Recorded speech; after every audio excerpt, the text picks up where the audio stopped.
Hello, my dear sleepy listener. Welcome to Sleepy Crown, where history's quiet tales gently carry you into dreamland.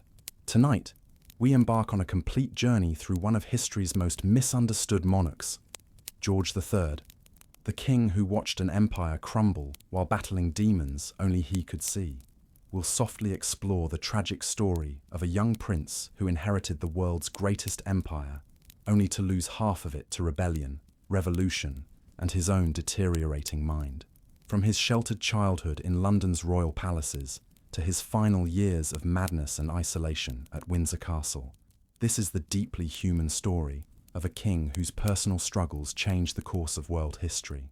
I know many of you wonderful listeners are a bit shy about commenting, but tonight I'd love to hear from you.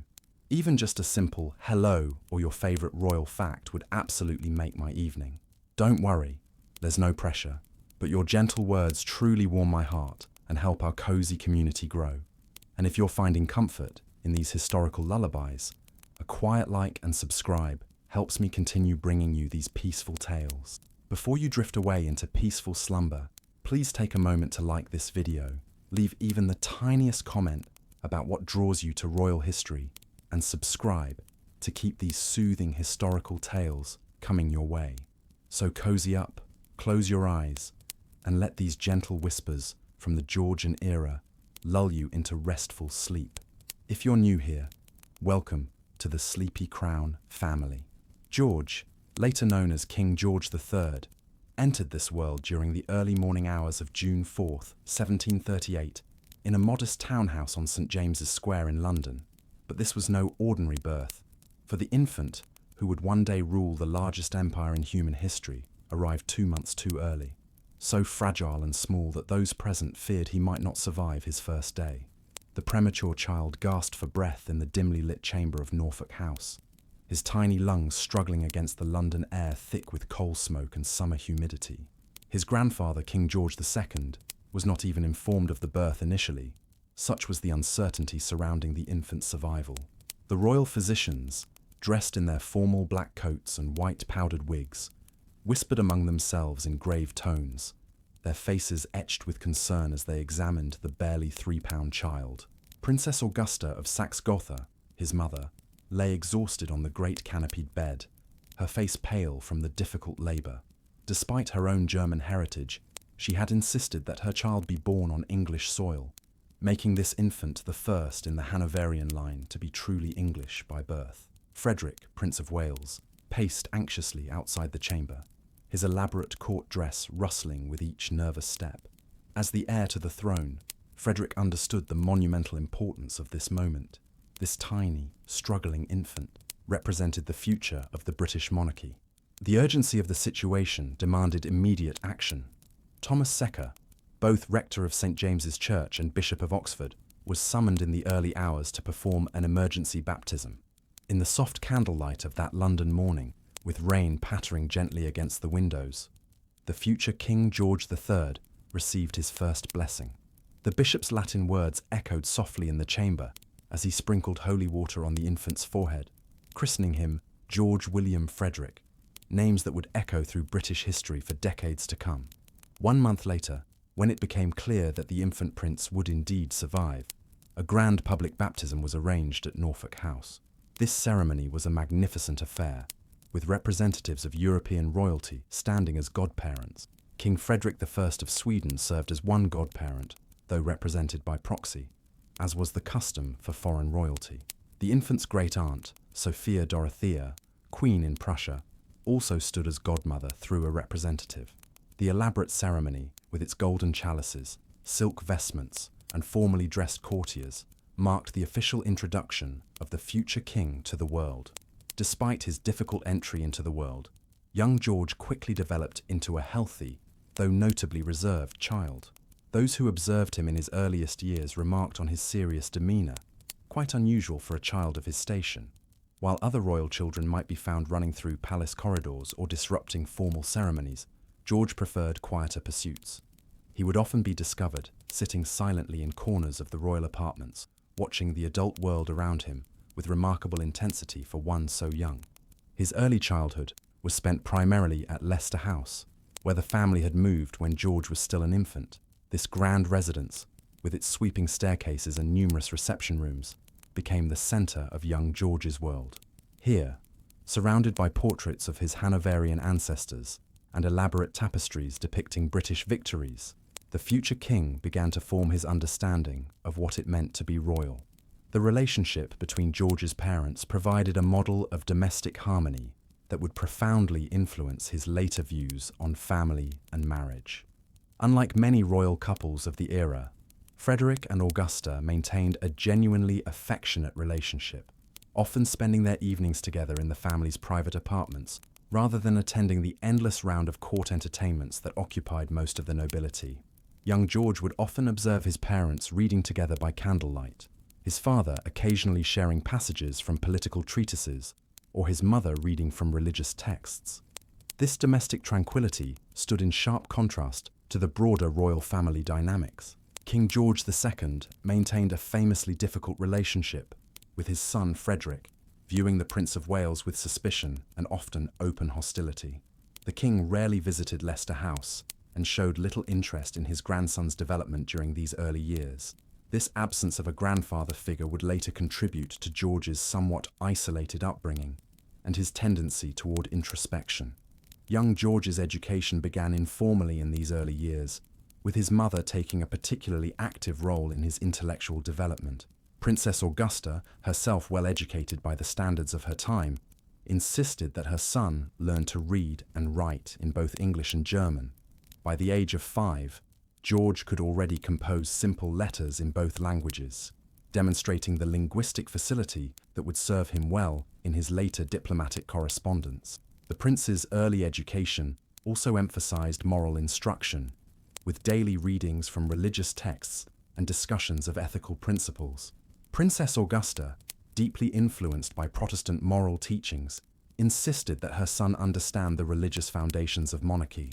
Even at this young age, George was taught that kingship was not merely a political position, but a sacred trust, a responsibility that connected earthly authority with divine will.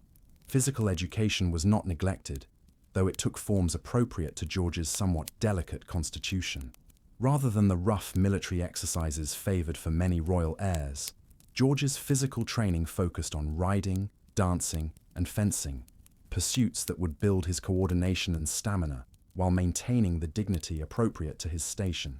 He showed particular aptitude for horsemanship, spending many peaceful afternoons in the stables of Leicester House, learning to care for and command the magnificent horses that would play such an important role in royal ceremony.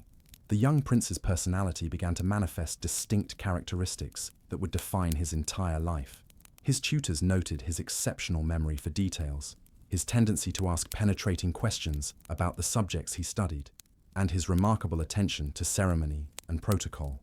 Unlike many children who chafe at formal restrictions, George seemed to find comfort in structure and routine. He would carefully arrange his toys according to specific patterns, and became distressed when his daily schedule was altered without warning. One of the most significant influences on young George's development was his exposure to the broader intellectual currents of his age. The 1740s marked a period of remarkable intellectual ferment in Europe, with new ideas about government, natural philosophy, and human nature circulating widely among educated circles. Although George was still a child, he was exposed to these discussions through his parents' conversations and the books that filled Leicester House's extensive library. The prince's father, Frederick, maintained correspondence with some of the leading intellectual figures of the age, including members of the growing circle of natural philosophers who would later be called scientists. These men frequently visited Leicester House, bringing with them not only their ideas about the natural world, but also their discussions of political philosophy and social organization. Young George, often allowed to remain quietly in the corner during these conversations, absorbed ideas about the relationship between scientific investigation and rational government that would later influence his own approach to monarchy. Music played an important role in George's early education, reflecting both his family's cultural values and the broader European emphasis on musical accomplishment among the educated classes. The prince began studying the harpsichord at age 6, showing considerable natural ability. His lessons took place in the music room at Leicester House, a chamber specially designed with excellent acoustics and furnished with several keyboard instruments. George's music teacher, a German composer who had served the Hanoverian court, emphasized not only technical proficiency, but also the mathematical principles underlying musical harmony. These music lessons served multiple educational purposes. Beyond developing George's artistic sensibilities, they provided training in the kind of disciplined practice that would be essential in his later administrative duties. The patient repetition required to master complex musical passages taught the young prince the value of persistent effort and attention to detail. Moreover, music served as a bridge between George's German heritage and his English identity, as his repertoire included both traditional German compositions and emerging English musical forms. The prince's intellectual development accelerated markedly around his 7th birthday, when his formal education began in earnest. A carefully selected group of tutors was assembled to oversee his instruction in the classical subjects considered essential for a future monarch. These men, all distinguished scholars, and many of them clergymen, brought to Leicester House not only their academic expertise, but also their deep commitment to the moral and religious principles that were seen as fundamental to good government. Latin formed the foundation of George's academic education, as it did for virtually all educated Europeans of his era. But his study of the classical language went beyond mere grammar and vocabulary. Through his reading of Latin texts, George encountered the political and moral philosophy of ancient Rome, learning about concepts of duty, honor, and public service that would profoundly influence his understanding of kingship. His favorite Latin author was Marcus Aurelius, whose meditations provided a model of philosophical reflection on the burdens and responsibilities of rule. Greek studies followed naturally from Latin, introducing George to the even more ancient traditions of Europe. Thought. His Greek reading focused particularly on historians like Thucydides and philosophers like Plato, texts that explored fundamental questions about justice, power, and the organization of society. These ancient discussions of political philosophy resonated strongly with the young prince, who was already beginning to grapple with questions about his own future responsibilities. Mathematics and natural philosophy formed another crucial component of George's education, reflecting the growing 18th century emphasis on scientific understanding. The prince studied geometry and algebra, but his mathematical education extended well beyond mere calculation. His tutors emphasized the logical principles underlying mathematical reasoning, teaching George to approach problems systematically and to value precise, empirical evidence over mere speculation or tradition. This mathematical training proved particularly relevant to one of George's developing interests, astronomy. The young prince was fascinated by the careful observations and precise calculations required to predict celestial movements. He would often spend evening hours on the roof of Leicester House, using a small telescope to observe the phases of the moon and the movements of visible planets. This astronomical hobby provided not only intellectual stimulation, but also a sense of connection to the broader cosmos that reinforced his understanding of monarchy as part of a divine order. Geography and history received equally careful attention in George's curriculum, as these subjects were considered essential for understanding the political world he would eventually need to govern. His geography lessons focused not merely on the locations of countries and cities, but on the economic and strategic factors that shaped international relations. George learned to read maps not just as spatial representations, but as political documents that revealed the distribution of power and resources across the known world.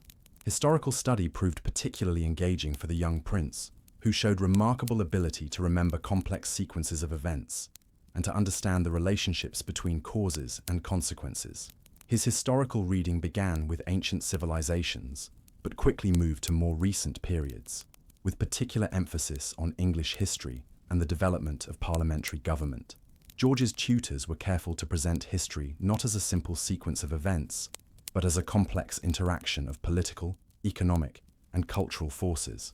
The prince's study of modern languages reflected both practical diplomatic needs and broader cultural objectives. In addition to his native English and his family's German, George studied French, which remained the language of international diplomacy throughout Europe. His French instruction included not only conversation and composition, but also reading of French political and philosophical texts, exposing him to alternative perspectives on government and society. Religious instruction occupied a central place in George's education, reflecting both his family's Protestant convictions and the religious foundations of British constitutional monarchy.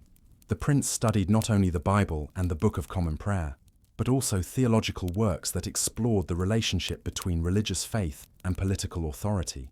His religious education emphasized the concept of monarchy as a divine trust, teaching George that royal authority carried with it profound moral responsibilities. One particularly significant aspect of George's religious education was his exposure to discussions of religious tolerance and diversity. While his own family was staunchly Protestant, his tutors ensured that he understood the complex religious landscape of 18th century Europe, where Catholic, Protestant, and emerging Enlightenment perspectives competed for influence. This education in religious diversity would later prove crucial as George struggled to govern an empire that included peoples of many different faiths and traditions. The young prince's education in the arts extended beyond music to include drawing, painting, and architectural appreciation. These subjects were considered essential for any educated gentleman, but they held particular importance for a future monarch who would need to understand the visual culture of his age. George's art instruction emphasized both technical skill and aesthetic judgment, teaching him to appreciate the symbolic dimensions of visual representation that played such an important role in royal ceremony and public communication. As George approached his 10th birthday, his education began to include more direct engagement with contemporary political issues. His tutors started bringing him carefully selected examples of current political debates, teaching him to analyze competing arguments and to understand the complex interests that shaped governmental decisions. These early lessons in political analysis proved fascinating to the young prince, who showed remarkable ability to grasp the multiple perspectives involved in any significant policy question. The prince's daily routine during these years reflected the careful balance his parents sought to maintain between rigorous education and healthy childhood development. His mornings were devoted to formal lessons with his tutors, but his afternoons often included outdoor activities in the gardens of Leicester House or riding expeditions in the nearby countryside.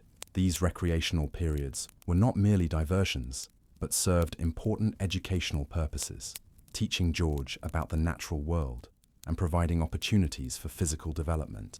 Evenings at Leicester House typically brought the family together for more informal educational activities. George's parents would often join him for discussions of his daily lessons, encouraging him to share his thoughts and questions about what he had learned. These family conversations provided crucial opportunities for George to develop his ability to articulate his ideas clearly and to engage in the kind of reasoned discussion that would be essential in his later political career.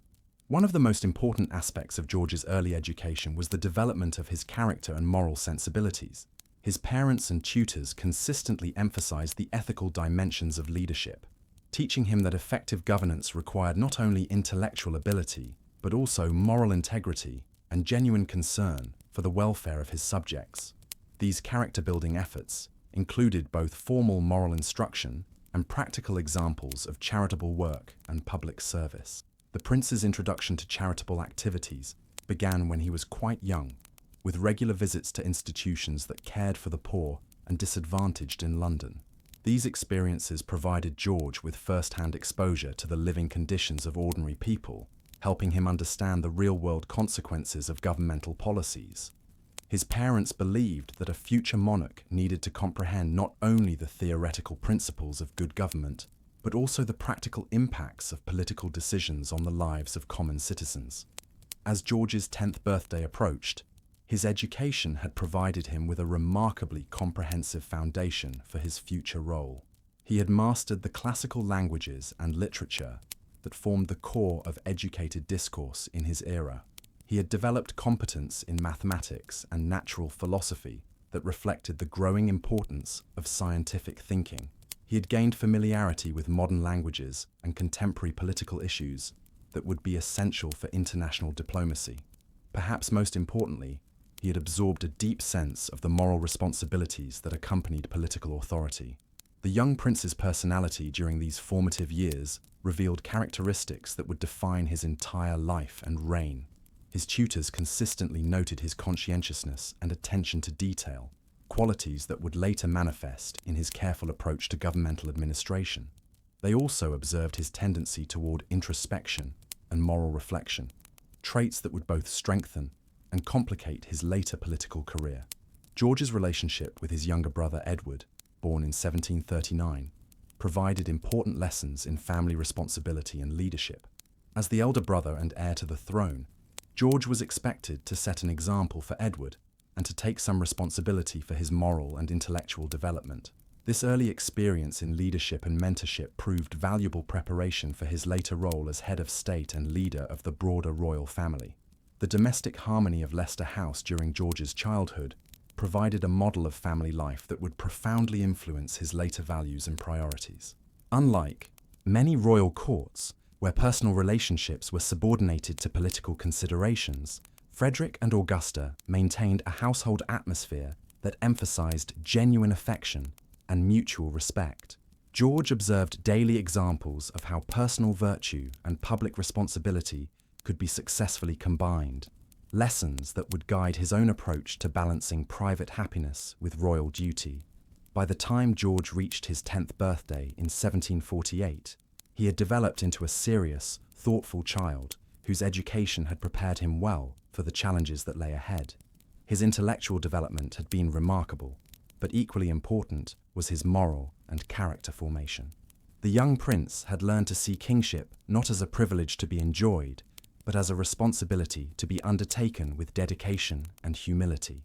The foundation established during these early years would prove crucial as George faced the unexpected challenges that were about to transform his life.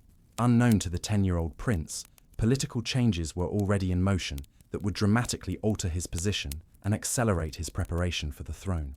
The careful education he had received at Leicester House had equipped him with many of the tools he would need for leadership, but nothing could fully prepare him for the personal and political trials that lay ahead. As he entered his second decade of life, George remained a somewhat reserved but intellectually curious young man, whose character had been shaped by an unusual combination of privilege and responsibility. The loving but disciplined environment of his childhood had instilled in him both confidence in his abilities and humility about the magnitude of the tasks he would eventually face.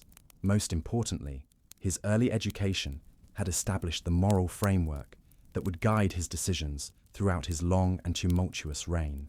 The 10-year-old prince who celebrated his birthday in the summer of 1748 could hardly have imagined the extraordinary challenges that awaited him. Within just a few years, personal tragedy would thrust him into a position of unprecedented responsibility, forcing him to draw upon all the intellectual, moral, and emotional resources that his careful upbringing had provided.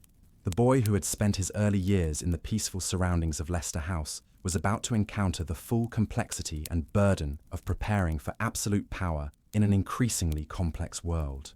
The transformation of young George's education began subtly in 1749, as his parents and tutors recognized that his intellectual development had progressed beyond the elementary instruction suitable for a child.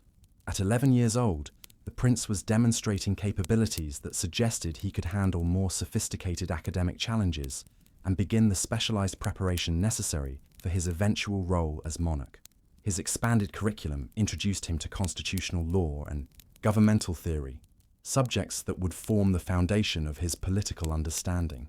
These lessons took place in the library of Leicester House, a magnificent room lined with leather-bound volumes and illuminated by tall windows that overlooked the bustling streets of London.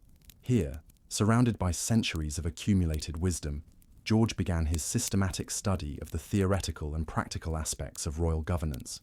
His principal tutor for constitutional studies was Francis Ayscough, later Dean of Bristol, a man of considerable learning and political sophistication. Ayscough had been carefully selected not only for his academic credentials, but also for his ability to communicate complex ideas to a young mind. He understood that George's education needed to balance theoretical understanding with practical insight, preparing the prince not merely to understand governmental principles, but to apply them effectively in real-world situations. The prince's study of constitutional law began with the fundamental documents that established the framework of British government. He examined Magna Carta, learning how this ancient agreement between monarch and nobility had established crucial precedents for limiting royal authority. George studied not only the specific provisions of the Charter, but also its historical context, understanding how political crises had forced kings to accept constraints on their power in exchange for the cooperation necessary for effective governance. From Magna Carta, George's constitutional education progressed to more recent developments in British governmental theory and practice. He studied the English Civil War and the Glorious Revolution of 1688, learning how these dramatic conflicts had reshaped the relationship between Crown and Parliament. His tutors were careful to present these events not as simple struggles between right and wrong, but as complex political crises that required difficult choices and inevitable compromises. The prince's examination of the Glorious Revolution proved particularly significant for his developing political philosophy. He learned how his own great-grandfather, King George I, had been invited to assume the British throne specifically because he was willing to accept constitutional limitations on royal authority. This family history provided George with a personal connection to the principles of limited monarchy that had become fundamental to British governance. Parliamentary procedure and the actual mechanics of governmental administration formed another crucial component of George's political education. He studied the complex relationships between the House of Commons, the House of Lords, and the Crown, learning how legislation was proposed, debated, and enacted. His tutors used specific historical examples to illustrate how skilled political leadership could build consensus among competing interests and achieve practical results despite theoretical disagreements. The prince's education in governmental theory included extensive reading of political philosophers whose ideas were shaping contemporary debates about authority and legitimacy. He studied John Locke's theories about natural rights and limited government, learning how these ideas had influenced the development of British constitutional principles. George also read Thomas Hobbes, whose very different perspective on political authority provided a useful contrast to Locke's more optimistic view of human nature and political possibility.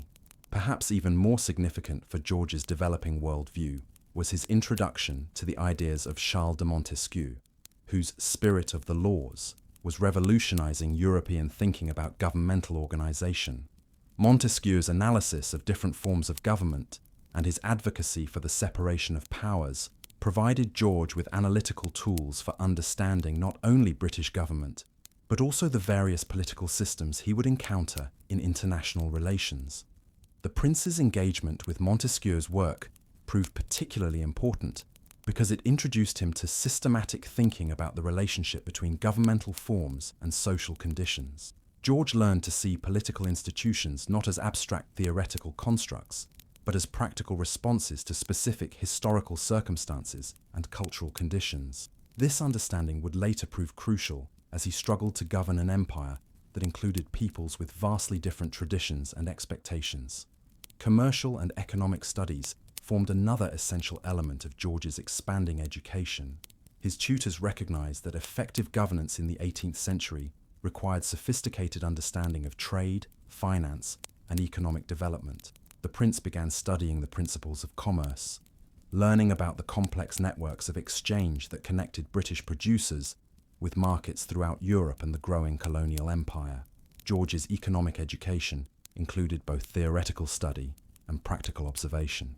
He visited London's commercial districts, observing the activities of merchants, bankers, and craftsmen whose work generated the wealth that supported governmental operations.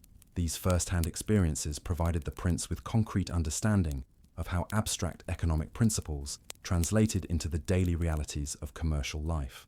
The prince's study of international trade proved particularly fascinating as it revealed the global dimensions of British economic activity.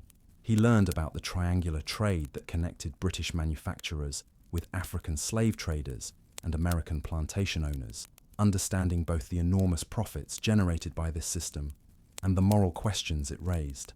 His tutors were careful to present these issues in their full complexity, helping George understand how economic interests and moral principles sometimes conflicted in ways that created difficult political choices.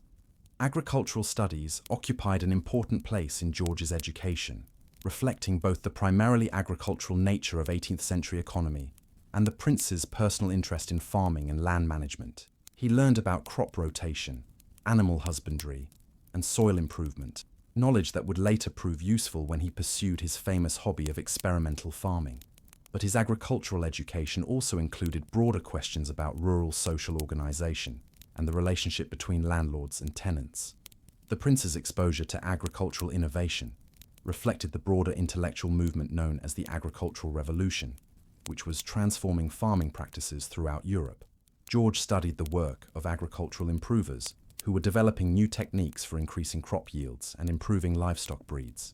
This exposure to systematic innovation and empirical experimentation reinforced his broader education in scientific methodology and rational inquiry. Scientific studies became increasingly prominent in George's curriculum as he demonstrated both natural aptitude and genuine enthusiasm for empirical investigation. His scientific education included not only the theoretical principles discovered by earlier investigators, but also hands-on experience with the observational and experimental techniques that were advancing human understanding of the natural world. Astronomy continued to occupy a special place in George's scientific interests, building on the stargazing activities he had begun as a younger child. His astronomical studies now included systematic observation and calculation, as he learned to predict celestial events and to understand the mathematical principles underlying planetary motion. The prince maintained detailed observational records, developing the habits of careful documentation that would characterize his later administrative work. Chemistry emerged as another area of particular interest for George, as this rapidly developing science offered exciting opportunities for experimental investigation. His chemistry lessons took place in a specially equipped laboratory at Leicester House, where he could safely conduct simple experiments under careful supervision. These practical exercises taught George valuable lessons about the importance of precise measurement and controlled conditions in generating reliable knowledge.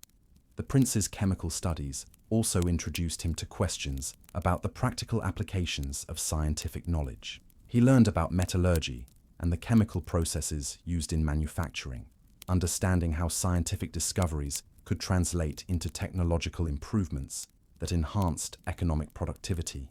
This awareness of the relationship between scientific investigation and practical innovation would later influence his support for scientific research and technological development. Mathematical studies continued to play a central role in George's education, as his tutors recognized that mathematical reasoning provided essential tools for understanding both natural phenomena and social organization. His mathematical education now included more advanced topics such as calculus and probability theory, subjects that were just beginning to be developed by contemporary mathematicians. The prince's study of probability theory proved particularly relevant to his future role as a political leader, as it provided tools for thinking systematically about uncertainty and risk. He learned to analyze situations where outcomes could not be predicted with certainty, but where rational calculation could still inform decision-making. These analytical skills would prove invaluable when he later faced complex political and military decisions that required careful assessment of competing risks and opportunities. Geometry continued to fascinate George, particularly its applications to architecture and engineering. He studied the mathematical principles underlying classical architectural forms, developing an appreciation for the harmony and proportion that characterized the greatest buildings of his era.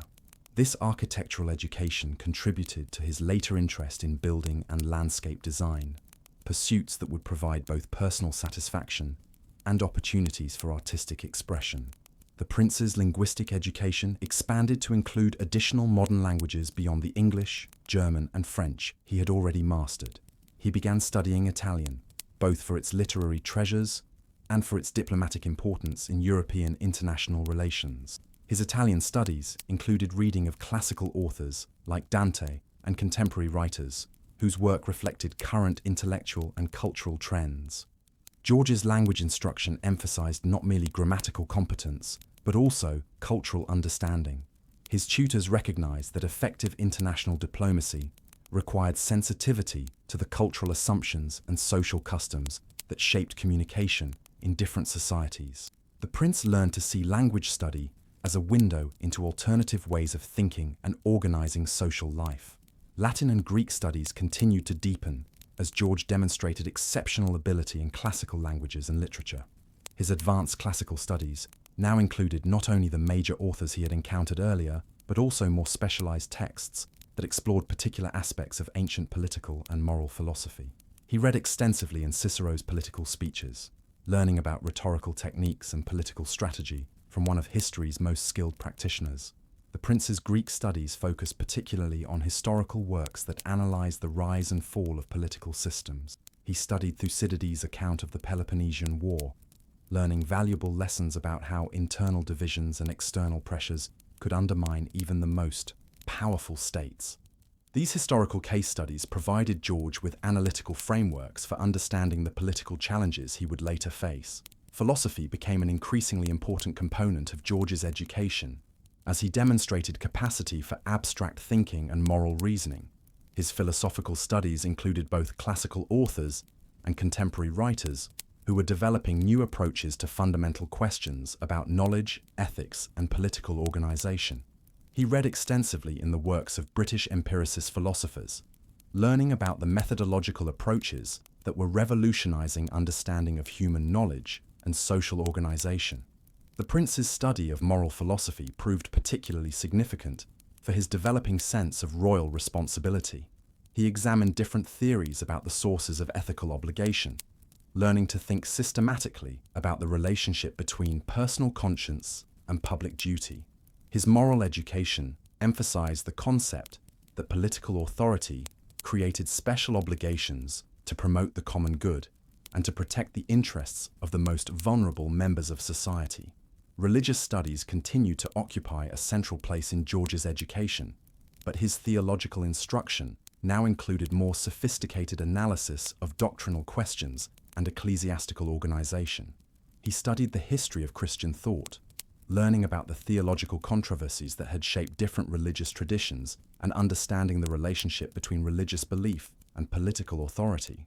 The prince's religious education also included exposure to non-Christian religious traditions, as his tutors recognized that effective governance of a diverse empire required understanding of the beliefs and practices of various religious communities. He learned about Islamic civilization, Hindu traditions, and other religious systems that were represented among Britain's colonial subjects.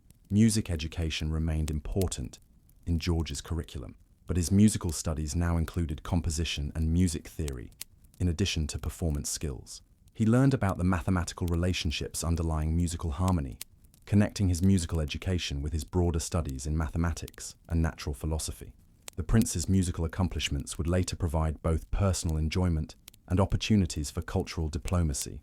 Art instruction expanded beyond drawing and painting to include broader questions about aesthetic theory and artistic appreciation.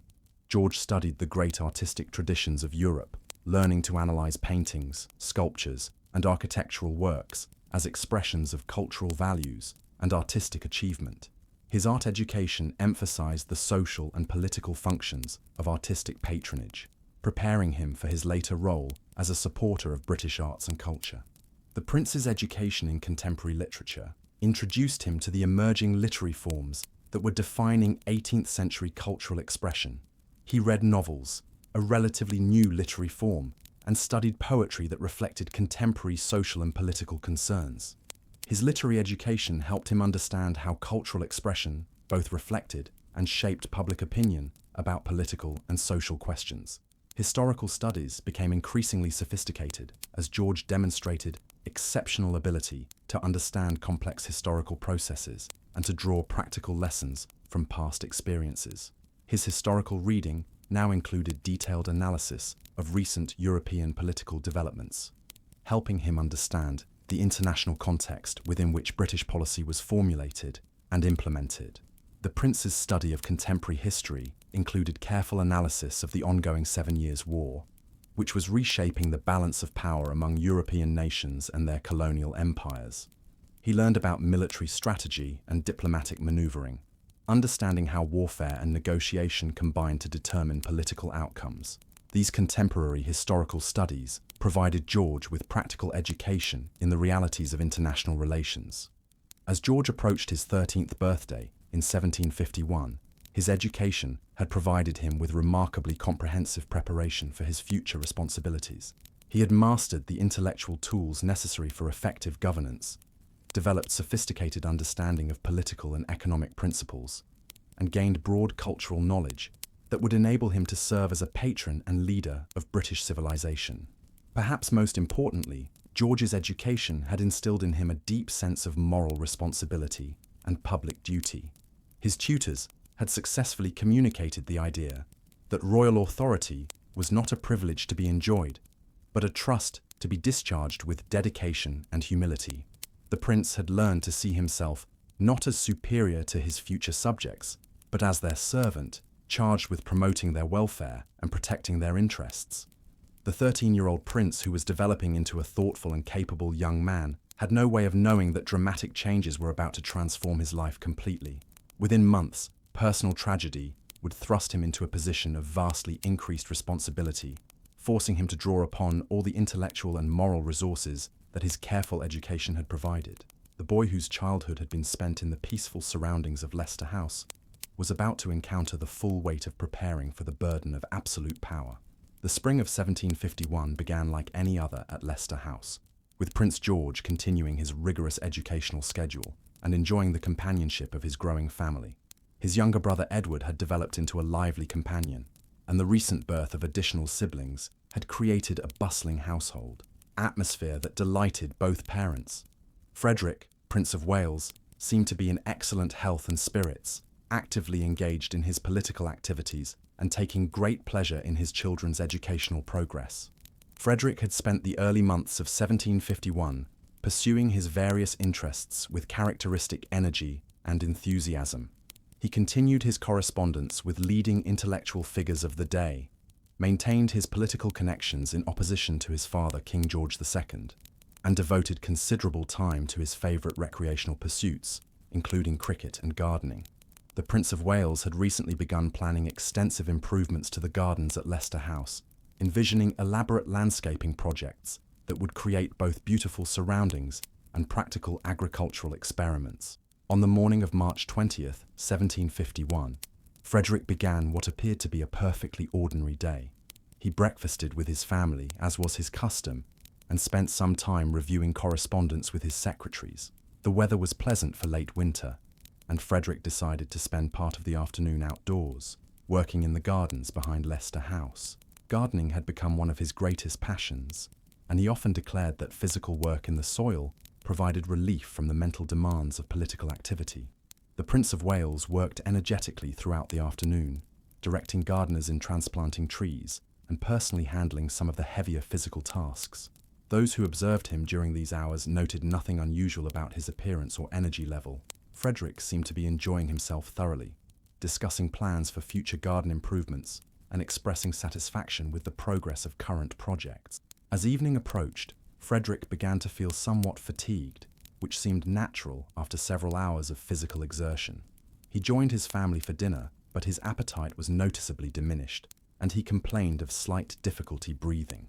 Princess Augusta and the older children attributed his discomfort to the effects of his afternoon work, and no one was particularly concerned about his condition. After dinner, Frederick retired to his private apartments to rest, expecting that a good night's sleep would restore his usual vigor. However, during the night, his breathing difficulties worsened, and he began experiencing severe chest pain. Princess Augusta was awakened by his distress and immediately summoned the royal physicians, but their ministrations proved ineffective against what had apparently developed into a serious pulmonary crisis. The exact medical cause of Frederick's sudden illness remains unclear even today, but contemporary accounts suggest that he suffered some form of lung injury or infection that rapidly became life-threatening. 18th century medicine lacked the diagnostic tools and therapeutic interventions that might have saved his life, and the physicians who attended him could do little more than observe his deteriorating condition and attempt to make him comfortable. Throughout the night and the following day, Frederick's condition continued to worsen despite the best efforts of his medical attendants. He experienced increasing difficulty breathing, and the severe chest pain made rest nearly impossible. The Prince of Wales remained conscious and alert enough to understand the gravity of his situation, and he began making arrangements for his family's future welfare and his children's continued education. Frederick's primary concern during his final hours focused on the welfare of his 13-year-old son George, whose position as heir to the throne would be dramatically altered by his father's death. The Prince of Wales dictated careful instructions regarding George's continued education and moral development, emphasizing the importance of maintaining the intellectual and ethical foundation that had been established during the boy's early years. On the evening of March 31st, 1751, after 11 days of suffering, Frederick, Prince of Wales, died in his apartments at Leicester House. His death at the age of 44 shocked the entire royal family and sent reverberations throughout British political circles. The sudden loss of the heir to the throne created both personal tragedy for his family and significant political complications for the broader governmental system. For 13-year-old Prince George, his father's death represented a catastrophic transformation of his entire life situation. In a single moment, he had lost not only a beloved parent, but also his guide and mentor in the complex art of royal responsibility. The boy who had been gradually preparing for eventual succession to the throne suddenly found himself thrust into the position of immediate heir, with all the pressures and expectations that such a role entailed. The immediate aftermath of Frederick's death created an atmosphere of profound grief and uncertainty at Leicester House. Princess Augusta, now a widow at 31, with several young children to raise, found herself facing responsibilities for which she felt inadequately prepared. Her husband's death had not only created personal devastation, but had also placed her in the position of primary guardian for the future King of England. King George II's reaction to his son's death was complex and deeply conflicted. Despite the political tensions that had characterized their relationship, the king was genuinely shocked by Frederick's sudden demise. However, Frederick's death also eliminated a source of ongoing political conflict, as the Prince of Wales had served as a focal point for opposition to the king's policies and ministers. The king now faced the challenge of establishing a relationship with his 13-year-old grandson, whom he had largely ignored during the boy's early years.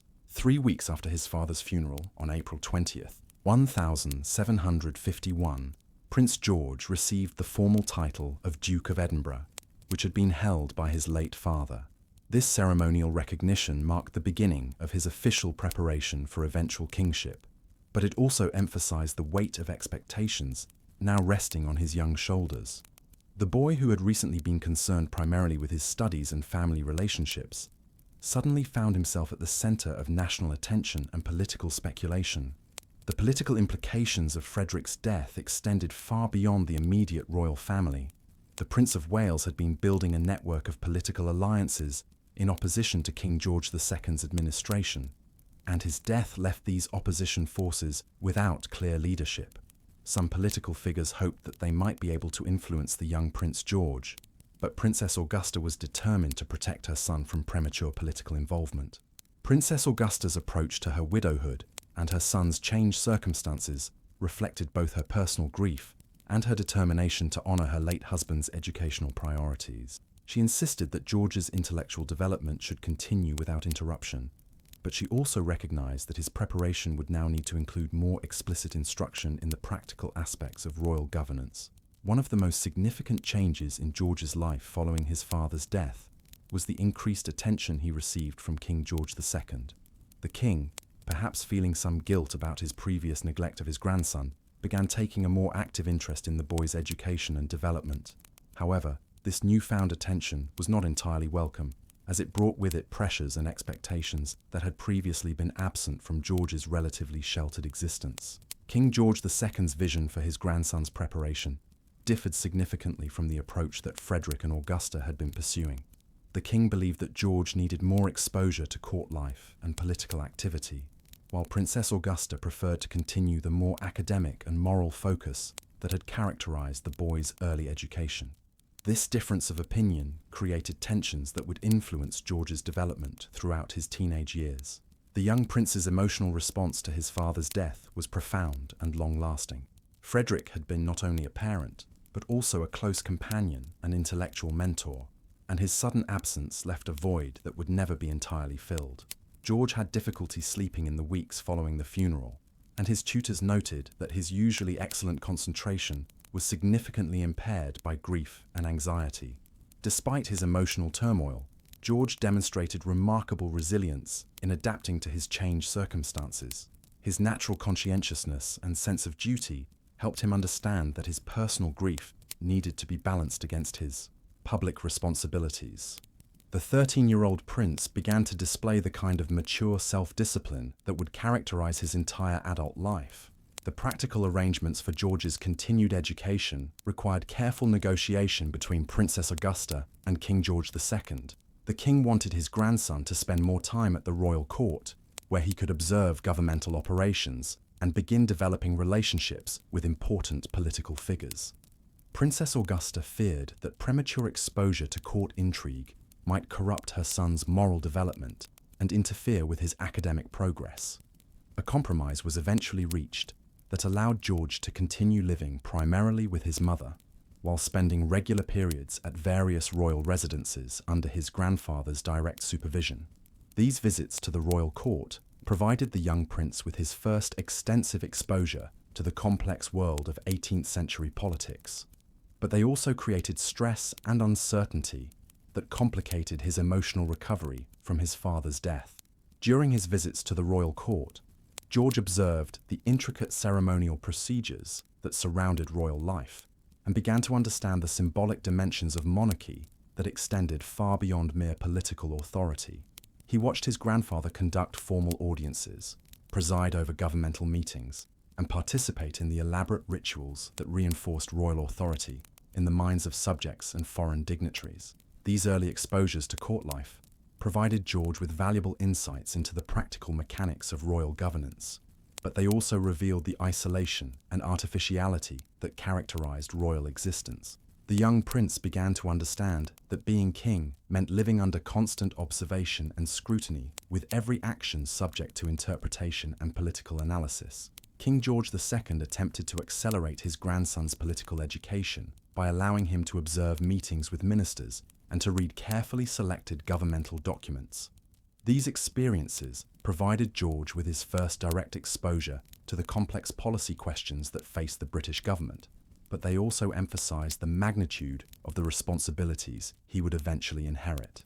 The relationship between George and his grandfather developed slowly and somewhat awkwardly, as both the king and the young prince struggled to overcome the emotional barriers created by years of family conflict. King George II was not naturally inclined toward the kind of warm, personal relationship that George had enjoyed with his father, and his attempts at mentorship often seemed forced and uncomfortable. Princess Augusta's efforts to maintain continuity in her son's education led her to retain most of his existing tutors, while also seeking additional instructors who could help prepare him for his enhanced responsibilities. She was particularly concerned that George's moral and religious development should not be compromised by his increased exposure to the potentially corrupting influences of court life. One of the most significant new additions to George's educational team was John Stuart, Earl of Bute, a Scottish nobleman who had been a close friend of Frederick, Prince of Wales. Bute was a man of considerable intellectual accomplishment and political sophistication, and Princess Augusta believed that he could provide her son with the kind of wise guidance that Frederick had offered. Earl Bute's influence on George's development would prove to be one of the most controversial aspects of his education, as Bute's political views and personal ambitions would eventually create significant complications for George's reign.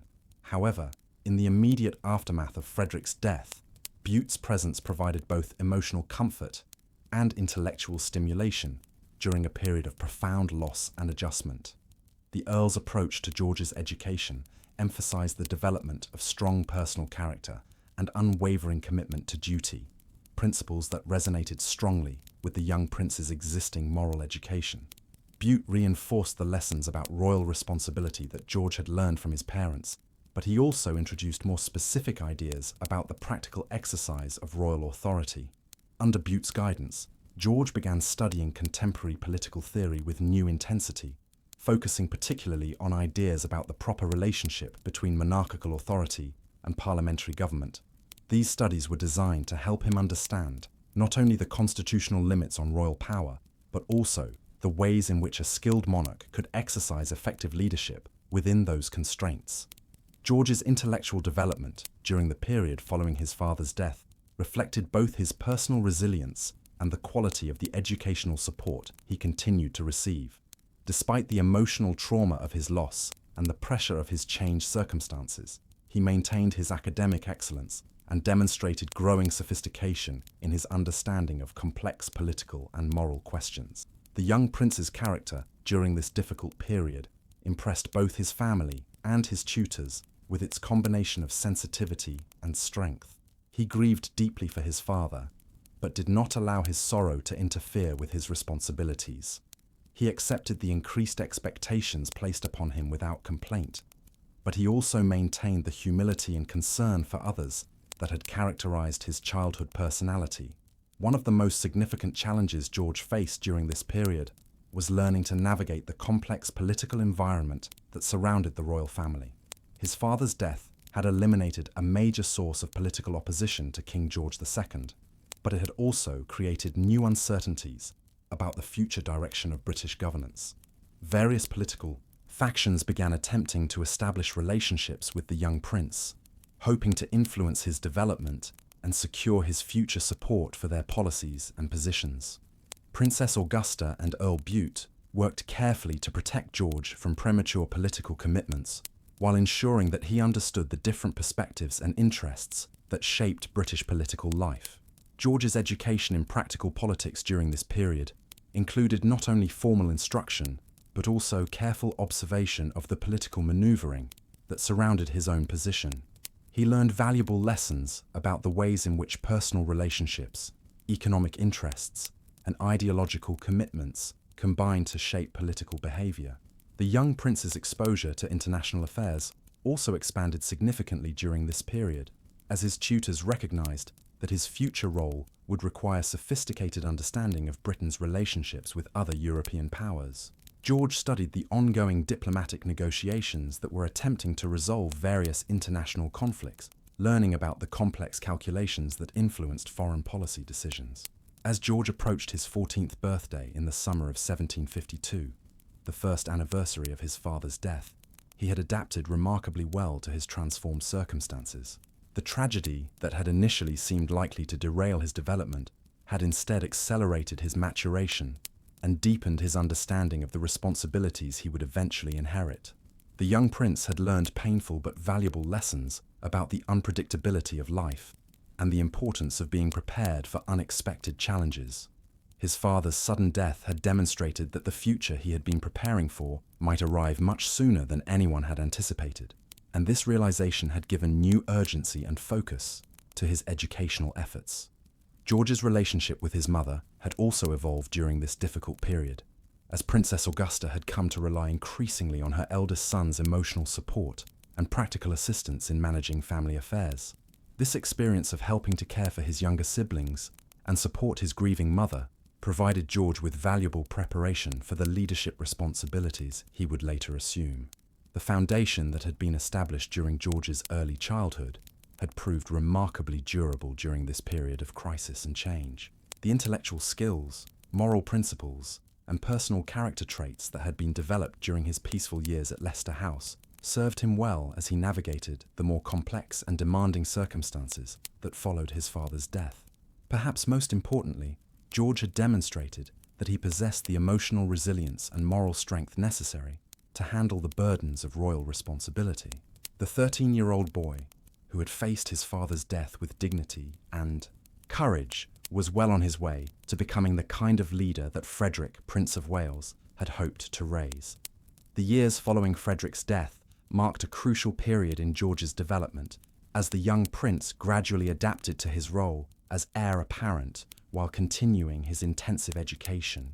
The boy who had lost his father at 13 was slowly transforming into a thoughtful young man who understood both the privileges and burdens that awaited him as the future monarch of the British Empire. Princess Augusta's determination to maintain the educational principles established during Frederick's lifetime proved crucial during this transitional period. Despite the pressures from King George II to accelerate George's introduction to court life and political activity, she insisted that her son's intellectual and moral development should remain the primary focus of his preparation for kingship. The compromise arrangement that allowed George to divide his time between his mother's household and his grandfather's court created opportunities for him to observe both the formal ceremonial aspects of monarchy and the more intimate family dimensions of royal life. These contrasting experiences helped him develop a nuanced understanding of the multiple roles that a monarch needed to fulfill. During his extended stays at various royal residences, George had opportunities to observe King George II conducting the daily business of governance. The young prince watched his grandfather receive ministers, review policy proposals, and participate in the ceremonial events that reinforced royal authority.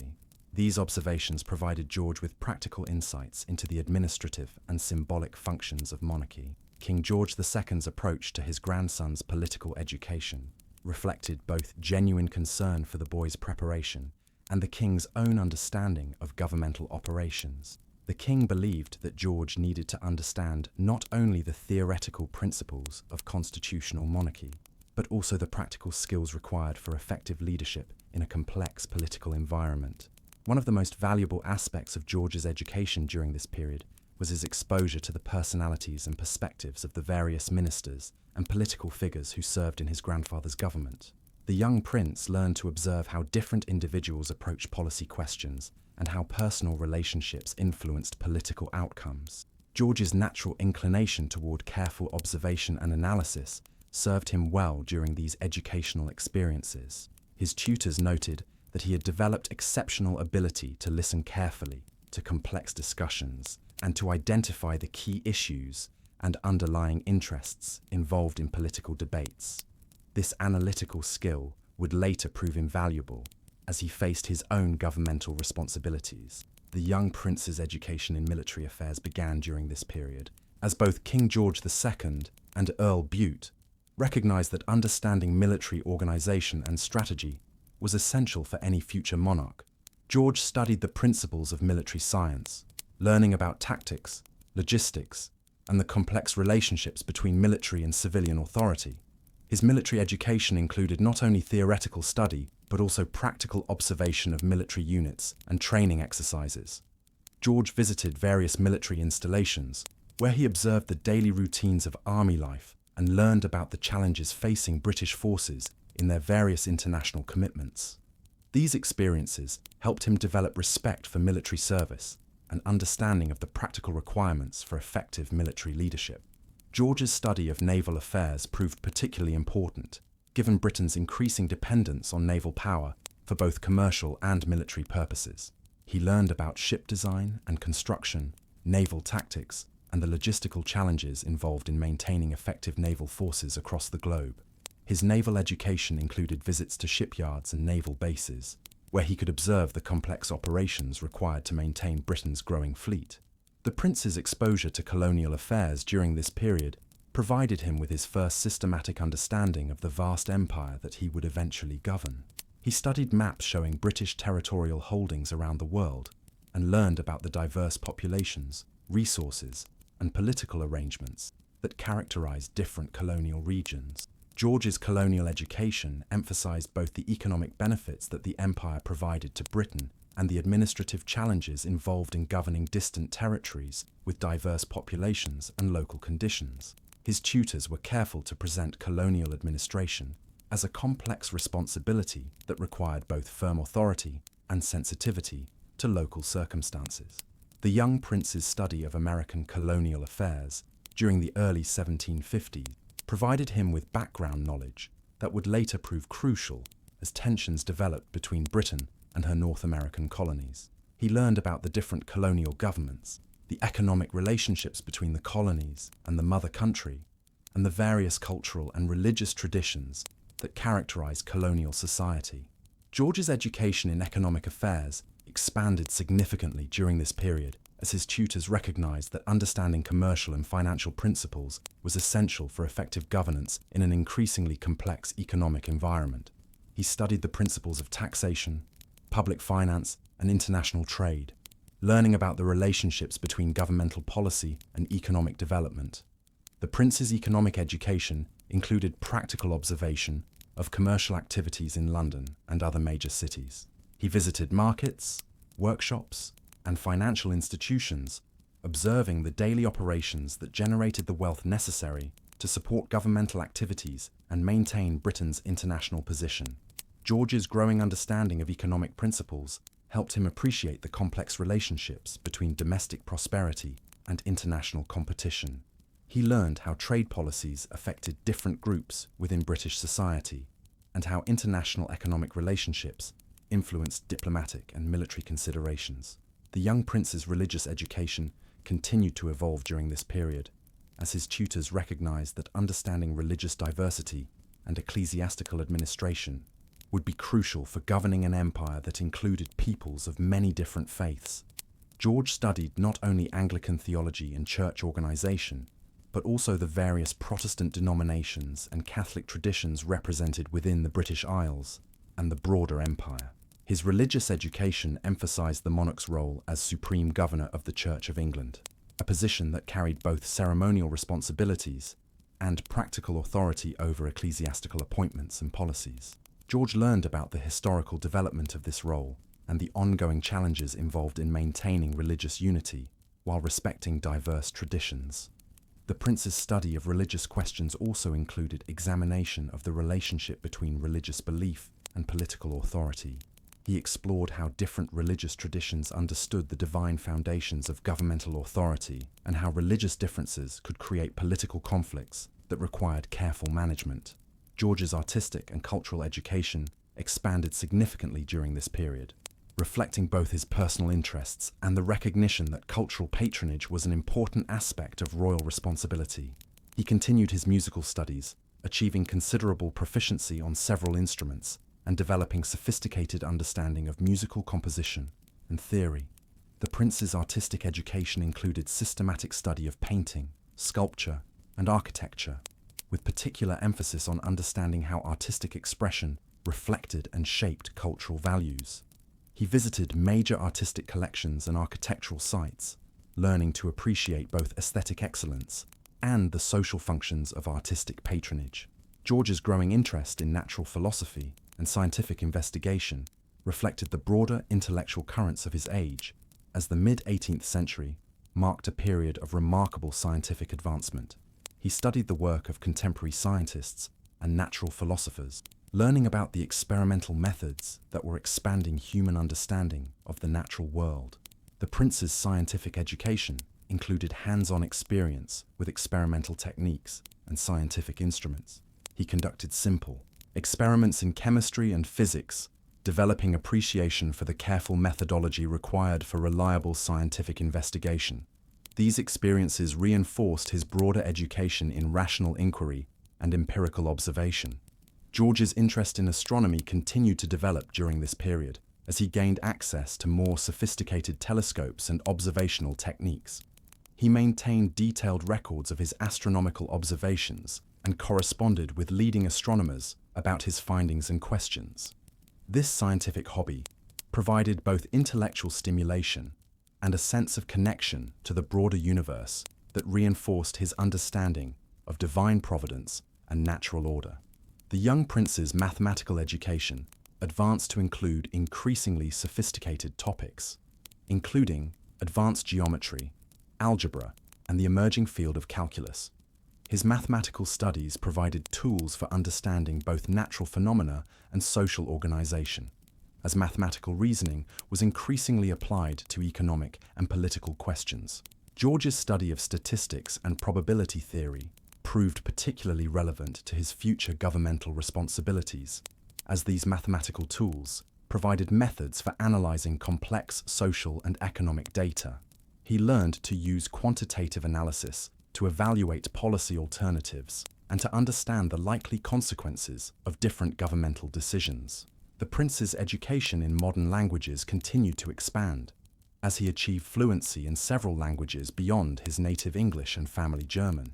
His linguistic abilities proved valuable not only for diplomatic communication, but also for accessing the intellectual and cultural resources of different European traditions. George's study of contemporary literature introduced him to the emerging literary forms that were shaping 18th century cultural expression. He read extensively in both English and European literature, developing appreciation for how literary works both reflected and influenced social attitudes and political ideas. The prince's historical studies during this period focus particularly on recent European political developments and their implications for Britain policy and international relations. He studied the complex diplomatic and military conflicts that were reshaping the balance of power among European nations and their colonial empires. George's analysis of contemporary history included careful examination of the ongoing 7 Years' War, which was fundamentally altering the global political landscape. He learned about the military strategies and diplomatic maneuvers that were determining the conflict's outcome, and about the likely long-term consequences for all the participating nations. The young prince's study of constitutional and legal questions became increasingly sophisticated as he prepared for his eventual role as the symbolic head of the British legal system. He studied both the theoretical principles underlying British law and the practical operations of courts and legal procedures. George's legal education emphasized the monarch's responsibility for ensuring that justice was administered fairly and effectively throughout the realm. He learned about the complex relationships between different types of courts and the various legal traditions that had been integrated into the British legal system. The prince's understanding of parliamentary procedure and legislative processes continued to develop as he observed actual parliamentary sessions and studied the complex relationships between the House of Commons, the House of Lords, and the Crown. These experiences provided him with practical knowledge about how legislation was developed, debated, and enacted. George's education in diplomatic protocol and international relations prepared him for the complex ceremonial and substantive responsibilities that would characterize his interactions with foreign governments and their representatives. He learned about the elaborate procedures that governed diplomatic communication and the symbolic dimensions of international relations. The young prince's study of ceremonial protocol extended beyond diplomatic relations to include the elaborate rituals that surrounded royal life and reinforced monarchical authority. He learned about the historical development of various ceremonies and their symbolic meanings, understanding how ritual and symbol contributed to political legitimacy. As George approached his 18th birthday in 1756, his education had provided him with remarkably comprehensive preparation for the responsibilities he would eventually inherit. He had mastered the intellectual tools necessary for effective governance, developed sophisticated understanding of the diverse challenges facing the British Empire, and demonstrated the personal character and moral commitment essential for principled leadership. The young man who celebrated his coming of age in the summer of 1756 bore little resemblance to the grief-stricken 13-year-old who had lost his father 5 years earlier. George had developed into a thoughtful, capable individual whose character combined intellectual sophistication with moral seriousness and genuine concern for the welfare of others. Perhaps most importantly, George had learned to see royal authority not as a privilege to be enjoyed, but as a sacred trust to be discharged with humility and dedication. His education had instilled in him a deep sense of responsibility for the welfare of his future subjects, and a commitment to governing according to principles of justice and moral integrity. The 18-year-old prince who was approaching full adulthood could hardly have imagined that within just 4 years, circumstances would thrust him onto the throne of the world's greatest empire. The careful preparation that had been provided during his teenage years would soon be tested by the complex challenges of actual royal responsibility, but the foundation established during these formative years would serve him well throughout his long and eventful reign. The morning of October 25th, 1760, began like countless others in the reign of King George II, with the 76-year-old monarch following his usual routine at Kensington Palace. Having ruled for 33 years, George II had established comfortable patterns of daily life that reflected both his advancing age and his long experience with the ceremonial and administrative duties of kingship. The king rose early, as had been his habit throughout his adult life, and proceeded with his morning toilette, assisted by his body servants. Contemporary accounts describe him as appearing in reasonably good health for his age, though he had been experiencing occasional episodes of weakness and shortness of breath that concerned his physicians and family members. After completing his morning preparations, King George II made his way to his private closet, a small room adjacent to his bedchamber that served as a combination study and private audience chamber. This intimate space, furnished with a writing desk, several comfortable chairs, and walls lined with official portraits and maps, had witnessed countless important decisions during his long reign. At approximately 7 o'clock in the morning, While attending to his personal needs in an adjacent water closet, King George II suddenly collapsed. His body servants, hearing the sound of his fall, immediately rushed to his assistance, but they found the king unconscious and apparently in severe distress. Palace physicians were summoned immediately, but their efforts to revive the monarch proved unsuccessful. Dr. Frank Nichols, the king's principal physician, arrived within minutes of being called and immediately began examining the unconscious sovereign. Despite his best efforts and those of other medical attendants who quickly gathered, it became clear that King George II had suffered what contemporary medicine would have described as an apoplectic fit, what we would now recognize as a massive stroke or heart attack. The king never regained consciousness following his collapse. Despite the frantic efforts of his medical team and the prayers of family members and courtiers who gathered in the royal apartments, George II died peacefully at approximately 8 o'clock in the morning, less than an hour after his sudden collapse. News of the king's death spread rapidly through Kensington Palace and then throughout London, creating immediate concern about the succession and the continuity of governmental operations. According to long-established protocol, the Archbishop of Canterbury and other senior government officials were notified immediately, and arrangements began for the formal proclamation of the new monarch. 22-year-old Prince George was at Kew Palace when word reached him of his grandfather's sudden death.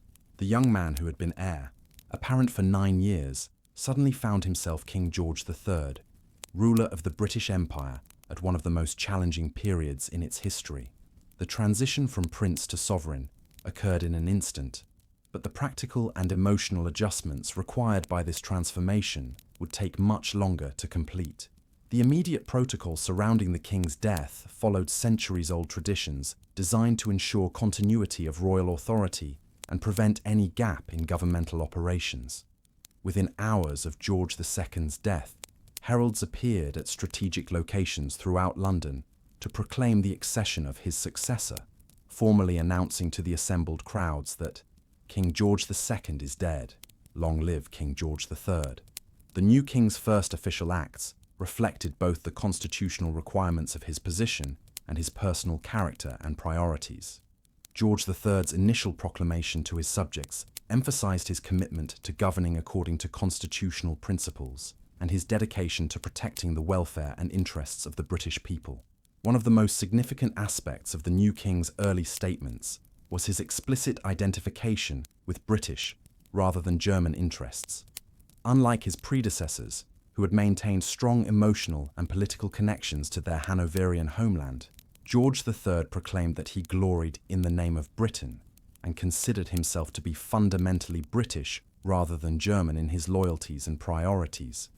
This emphasis on British identity reflected both George III's personal upbringing and his understanding of the political importance of demonstrating his commitment to specifically British interests.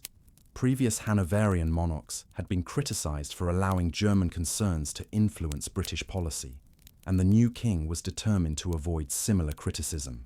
The practical challenges facing George III upon his accession were enormous and complex.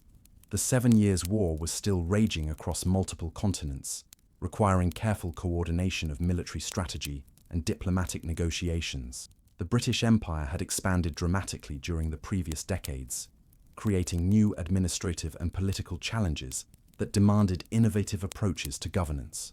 Financial pressures created additional complications for the new government, as the costs of maintaining military forces and colonial administrations had strained the royal treasury and created pressures for new sources of revenue.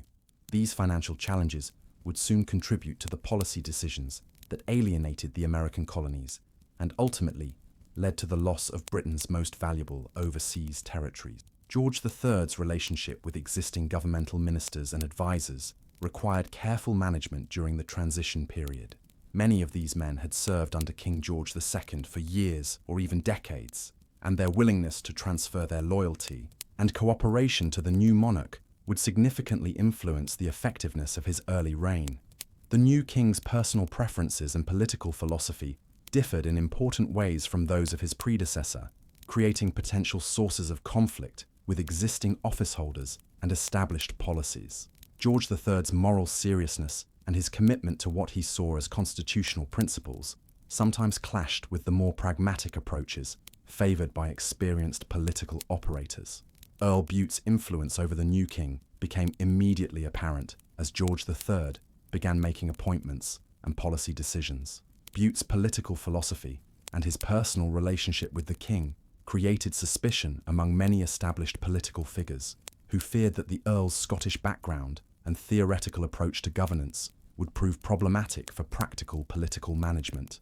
The coronation preparations that began immediately after George III's accession reflected both traditional ceremonial requirements and the new king's personal preferences for dignity and moral seriousness. The elaborate ceremony planned for Westminster Abbey would provide an opportunity for the new monarch to demonstrate his commitment to constitutional principles and his dedication to serving the welfare of his subjects. George III's approach to the complex international situation he inherited demonstrated both his careful preparation for royal responsibilities and his willingness to challenge existing policies when he believed they conflicted with British interests. The new king quickly immersed himself in detailed study of ongoing diplomatic negotiations and military operations. The 7 Years' War presented immediate challenges that required decisive leadership and careful judgment. British forces were engaged in complex military campaigns in Europe, North America, and India, while diplomatic negotiations were attempting to resolve territorial and commercial disputes that had contributed to the conflict's outbreak. George III's study of these military and diplomatic challenges revealed both the opportunities and the dangers facing the British Empire. British forces had achieved significant victories in North America and India, but these successes had come at enormous financial cost and had created new administrative responsibilities that strained existing governmental capacity. The new king's analysis of colonial affairs indicated his growing awareness of the complex challenges involved in governing an increasingly diverse and geographically dispersed empire. The recent British victories in North America had eliminated French competition in many regions, but they had also created expectations among colonial populations that would prove difficult to manage. Financial considerations played an increasingly important role in George III's early policy deliberations, as the costs of the ongoing war and the expenses of administering expanded. Territorial holdings created pressures for new revenue sources. These financial pressures would soon lead to the taxation policies that alienated American colonists and ultimately contributed to the loss of the 13 colonies. The new king's commitment to constitutional principles created both opportunities and constraints for his early policy initiatives. George III genuinely believed in the importance of parliamentary government and the rule of law, but he also maintained strong convictions about royal prerogatives and the monarch's responsibility for protecting national interests. George III's early relationships with parliamentary leaders reflected his determination to work within constitutional frameworks while maintaining sufficient authority to provide effective leadership during challenging times. The new king understood that successful governance required cooperation between the crown and parliament, but he also believed that the monarch had special responsibilities that could not be delegated to others. The ceremonial aspects of the new king's early reign provided opportunities for him to communicate his values and priorities to both his subjects and foreign observers. George III's participation in various court ceremonies and public events demonstrated his commitment to maintaining the dignity and authority of the monarchy, while also showing appropriate respect for constitutional limitations. Public reaction to the new king's accession was generally positive, as most British subjects welcomed the prospect of a young, energetic monarch who had been born and educated in Britain.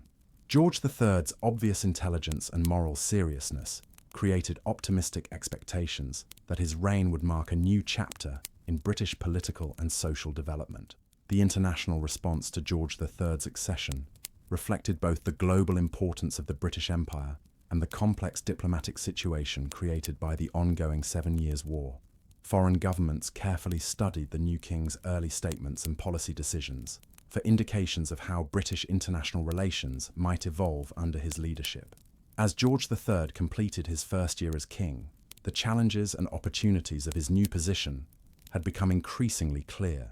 The young monarch had demonstrated both his intellectual capacity for understanding complex governmental issues and his personal commitment to principled leadership, but he had also encountered the practical difficulties involved in translating idealistic intentions into effective policies.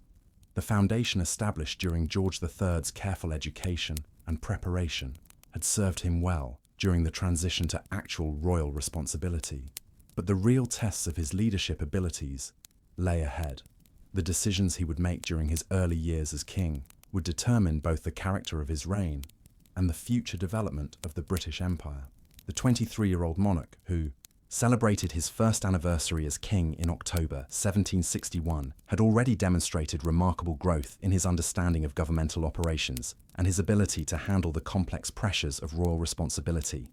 The boy who had lost his father at 13 and inherited the throne at 22 had begun the transformation into the leader who would guide Britain through some of the most challenging and transformative decades in its history. The question of the young king's marriage became one of the most pressing issues of his early reign, as both constitutional requirements and personal considerations demanded that George III secure the succession by producing legitimate heirs to the throne. The 22-year-old monarch found himself under intense pressure from his advisors, his family, and parliamentary leaders to choose a suitable bride who could fulfill the ceremonial and reproductive duties required of a queen consort. George III's approach to marriage reflected both his personal values and his understanding of the political requirements of his position. Unlike many royal marriages of his era, which were arranged purely for diplomatic or political purposes, the king hoped to find a partner with whom he could enjoy genuine personal compatibility and emotional satisfaction. The search for a suitable bride required careful consideration of both personal and political factors. Any potential queen would need to meet specific constitutional requirements, including Protestant faith and appropriate royal lineage, while also possessing the personal qualities necessary for the demanding life of a British royal consort. Various European princesses were considered as potential candidates, with careful attention to the diplomatic implications of different possible alliances. The choice of bride would inevitably be interpreted as a statement about British foreign policy priorities, and could significantly influence relationships with various European powers. George III's personal preferences in this matter reflected his moral seriousness and his commitment to the kind of domestic harmony he had observed in his parents' marriage. The king hoped to find a wife who shared his religious convictions, his intellectual interests, and his commitment to moral propriety and family responsibility.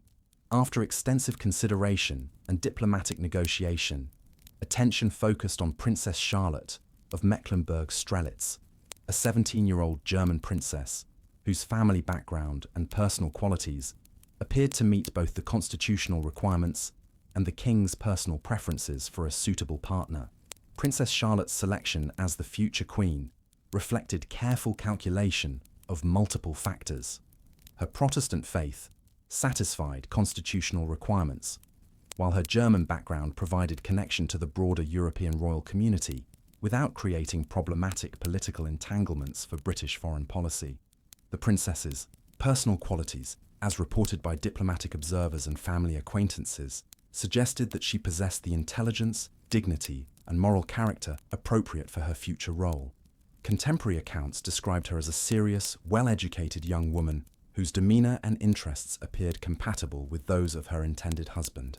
The formal negotiations for the royal marriage followed traditional diplomatic procedures, with careful attention to the ceremonial and legal arrangements required for such a significant political and personal alliance. These negotiations addressed not only the immediate wedding arrangements, but also the long-term financial and ceremonial provisions for the future queen. Princess Charlotte's journey from her family's German territories to London for the wedding became a significant diplomatic and ceremonial event, as her progress through various European territories was marked by elaborate receptions and formal ceremonies that emphasized the international importance of the marriage. The princess arrived in London on September 8, 1761, after a journey that had taken several weeks and had required careful coordination among various governmental and diplomatic authorities. Her arrival marked the beginning of elaborate wedding preparations that would culminate in one of the most magnificent royal ceremonies of the 18th century. George III's first meeting with his intended bride took place on the afternoon of her arrival in a carefully orchestrated ceremony at the royal palace that was designed to provide both personal introduction and public demonstration of the political alliance being celebrated through their marriage. Contemporary accounts of this first meeting suggest that both the king and Princess Charlotte were favourably impressed with each other, though the formal nature of the occasion precluded extensive personal conversation or intimate acquaintance. Both appeared to understand that their personal compatibility would need to develop within the context of their shared royal responsibilities. The wedding ceremony itself took place on the evening of September 8th, 1761, just hours after Princess Charlotte's arrival in London. This timing reflected both the urgency of securing the royal succession and the practical considerations involved in coordinating the complex ceremonial and political requirements of a royal wedding. The ceremony was conducted in the Chapel Royal at St. James's Palace, with the Archbishop of Canterbury officiating and a carefully selected congregation of British nobility, foreign diplomats, and governmental officials witnessing the exchange of vows that would unite the young monarchs in both personal and political partnership. The wedding ceremony followed traditional Anglican ritual, while incorporating special elements appropriate for a royal occasion.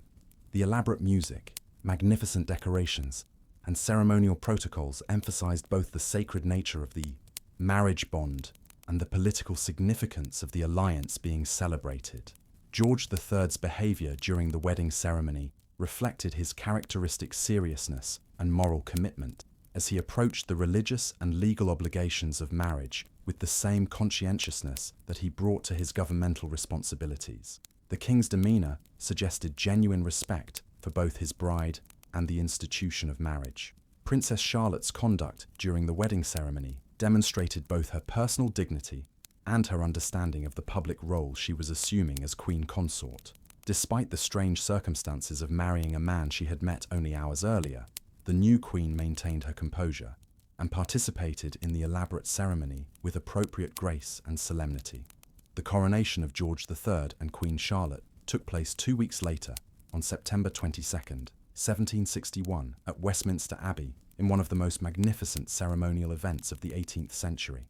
The elaborate ceremony provided an opportunity for the new monarchs to demonstrate their commitment to constitutional principles and their dedication to serving the welfare of their subjects. The coronation ceremony followed ancient traditions, while incorporating elements that reflected the particular circumstances of George III's reign and the political challenges facing the British Empire. The Archbishop of Canterbury administered the traditional oaths that bound the monarch to govern according to law and to protect the Church of England. George III's coronation oath included specific commitments to maintain the Protestant succession, to govern according to parliamentary law, and to protect the rights and liberties of his subjects. These solemn promises reflected both constitutional requirements and the king's personal commitment to principled governance. The elaborate processions, musical performances, and ceremonial protocols that surrounded the coronation emphasized both the sacred nature of monarchical authority and the political legitimacy that derived from popular acceptance and constitutional constraint.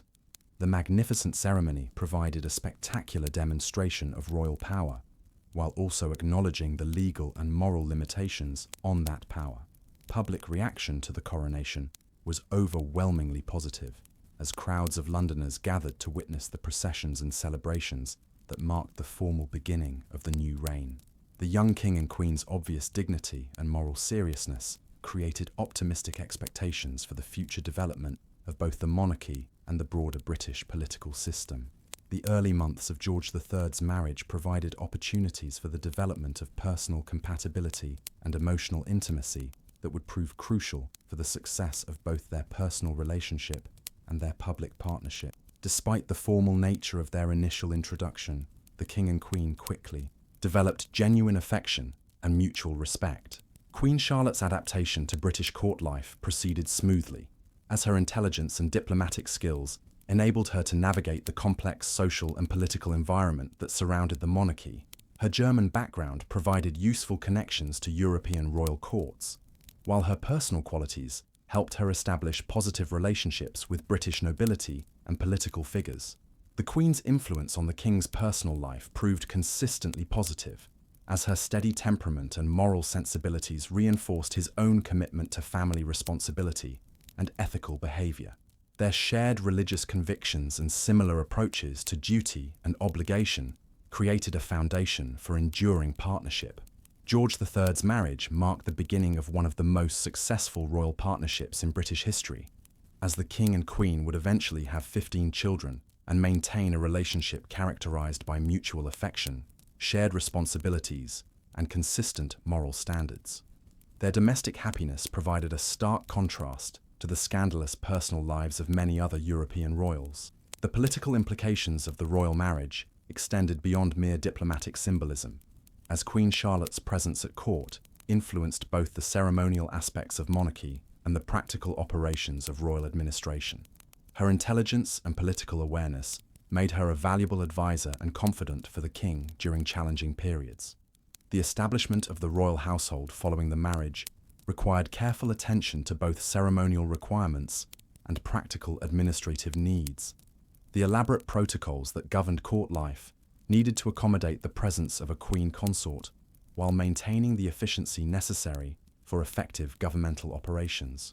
George III's approach to his early governmental responsibilities reflected both his careful preparation for royal duties and his determination to exercise meaningful leadership within constitutional constraints. The young king quickly demonstrated his ability to master complex policy questions and to provide effective guidance for ministerial decision-making. The 7 Years' War continued to dominate governmental attention during the early months of George III's reign, as British forces remained engaged in military operations across multiple continents, while diplomatic negotiations attempted to resolve the underlying conflicts that had precipitated the war. The king's involvement in war-related decision-making demonstrated both his intellectual capacity for understanding complex strategic questions and his personal commitment to protecting British interests and supporting British military forces. George III insisted on detailed briefings about military operations and maintained active correspondence with military commanders. British successes in North America during this period created both opportunities and challenges for long-term imperial policy. The elimination of French competition in much of North America opened possibilities for expanded British settlement and economic development, but it also created new administrative responsibilities that would strain existing governmental capacity. The conquest of New France and the acquisition of vast new territories in North America forced British policymakers to confront fundamental questions about colonial administration and the relationship between the mother country and its overseas territories. These questions would eventually contribute to the policies that alienated American colonists and led to rebellion. George III's study of colonial affairs during his early reign revealed both his genuine interest in imperial administration and his developing convictions about the proper relationship between Britain and her colonial territories. The king believed that effective imperial governance required both firm authority and sensitivity to local conditions and interests. The financial pressures created by the 7 Years' War forced the new government to consider innovative approaches to taxation and revenue generation.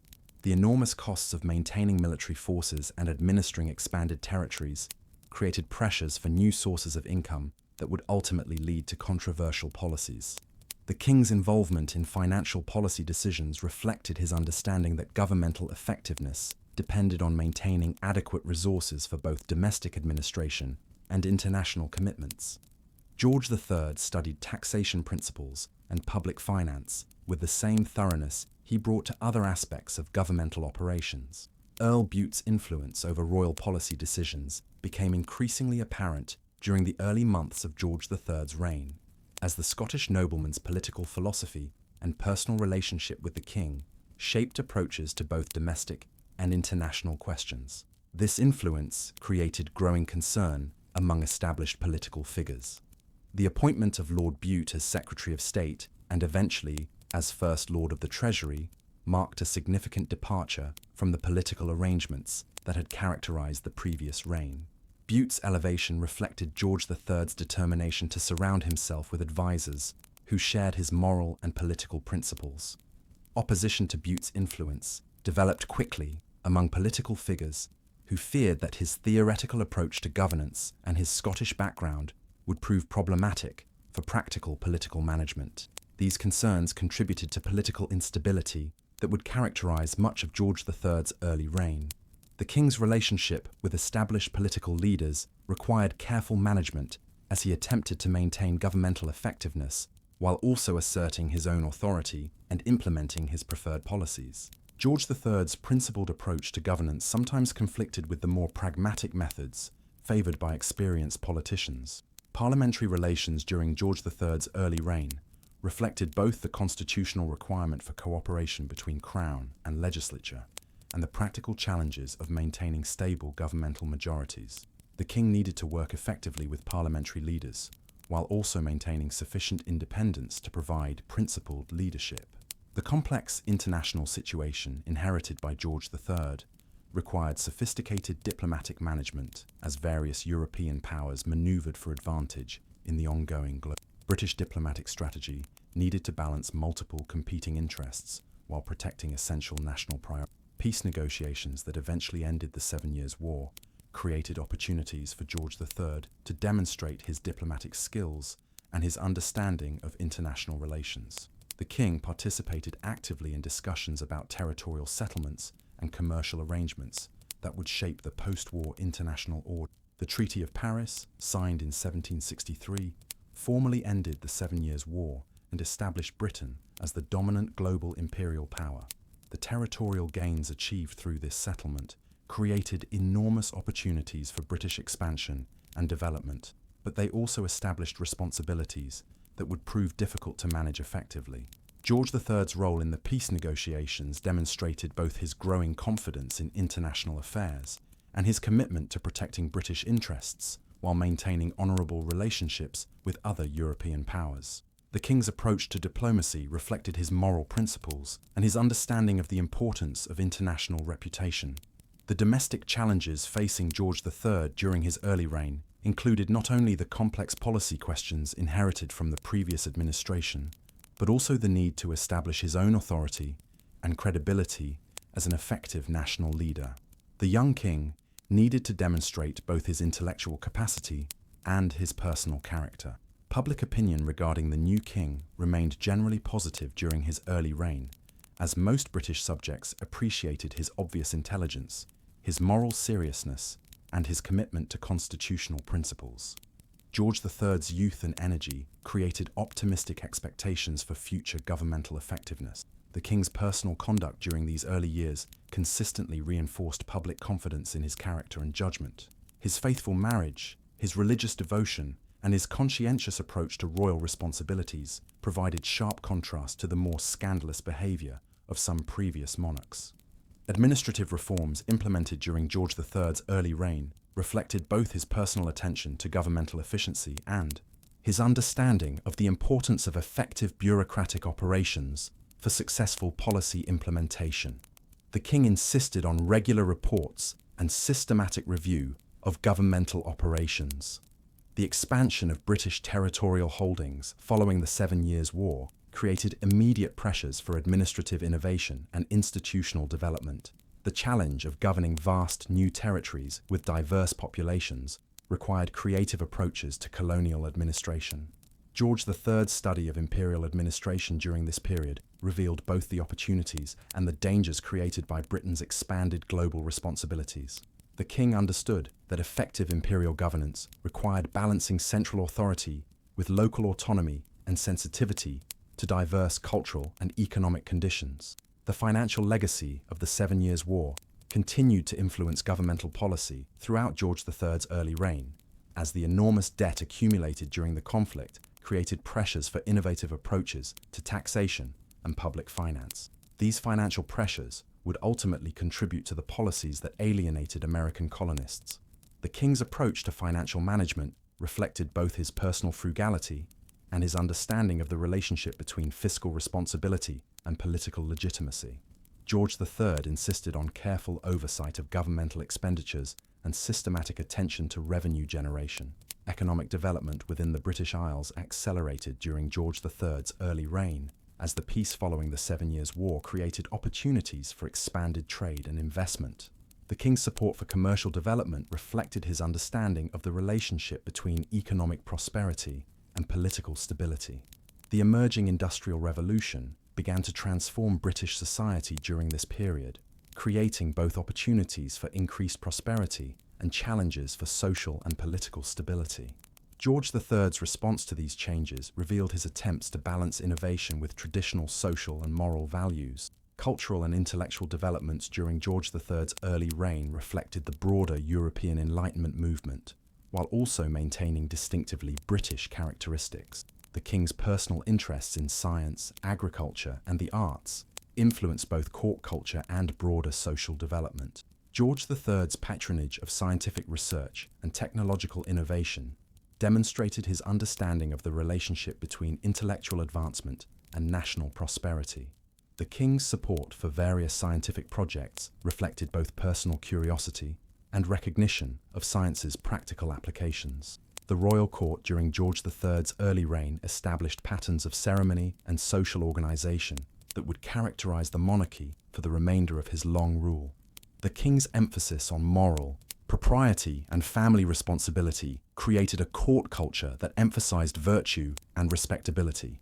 Queen Charlotte's influence on court life proved consistently positive, as her intelligence and social skills helped create an atmosphere that balanced appropriate ceremonial dignity with genuine intellectual and cultural engagement. The royal couple's shared interests and values strengthened both their personal relationship and their public effectiveness. As George III completed his first few years as monarch, he had successfully established himself as an effective and principled leader whose personal character and political judgment had earned widespread public respect and confidence. The young king had demonstrated both his intellectual capacity for mastering complex governmental challenges and his personal commitment to constitutional principles and moral responsibility. The foundation established during these early years would prove crucial as George III faced the increasingly difficult challenges that would define much of his reign.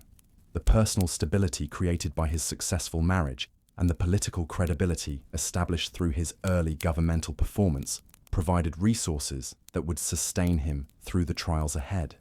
The king, who celebrated his 25th birthday in 1763, had already demonstrated remarkable growth in his understanding of royal responsibility and his ability to provide effective leadership during challenging times. The careful preparation of his youth had been successfully translated into practical governmental effectiveness, but much greater challenges lay ahead. The years following the end of the 7 Years' War in 1763 marked the beginning of a series of policy decisions that would ultimately lead to the loss of Britain's most valuable colonial territories and fundamentally alter the global balance of power. George III, now firmly established as an effective constitutional monarch, found himself at the center of increasingly complex disputes about imperial governance, colonial rights, and the proper relationship between the mother country and her overseas territories. The immediate aftermath of the war created both unprecedented opportunities and unforeseen challenges for British imperial administration. The elimination of French competition in North America had opened vast new territories for British settlement and economic development, but the acquisition of these territories also created massive new administrative responsibilities that strained existing governmental capacity and resources. The financial burden of the war had been enormous, leaving the British government with a national debt of unprecedented proportions that required innovative approaches to taxation and revenue generation. The annual cost of maintaining military forces in the expanded empire had increased dramatically, creating ongoing financial pressures that demanded immediate attention from policymakers. George III's approach to these post-war challenges reflected both his commitment to constitutional principles and his understanding of the practical requirements for effective imperial governance. The king believed that the benefits and burdens of empire should be shared equitably among all British subjects, including those residing in colonial territories who had benefited from British military protection during the recent conflict. The Royal Proclamation of 1763 represented one of the first major policy initiatives of the post-war period, as the British government attempted to establish orderly procedures for the administration of newly acquired territories, while also addressing concerns about relationships with Native American populations, who had been displaced by the expansion of European settlement. The proclamation established a temporary boundary line along the Appalachian Mountains, beyond which colonial settlement was prohibited, pending the negotiation of formal treaties with affected Native American tribes. This policy was designed to prevent conflicts that might require expensive military intervention, while also providing time for the development of systematic approaches to westward expansion.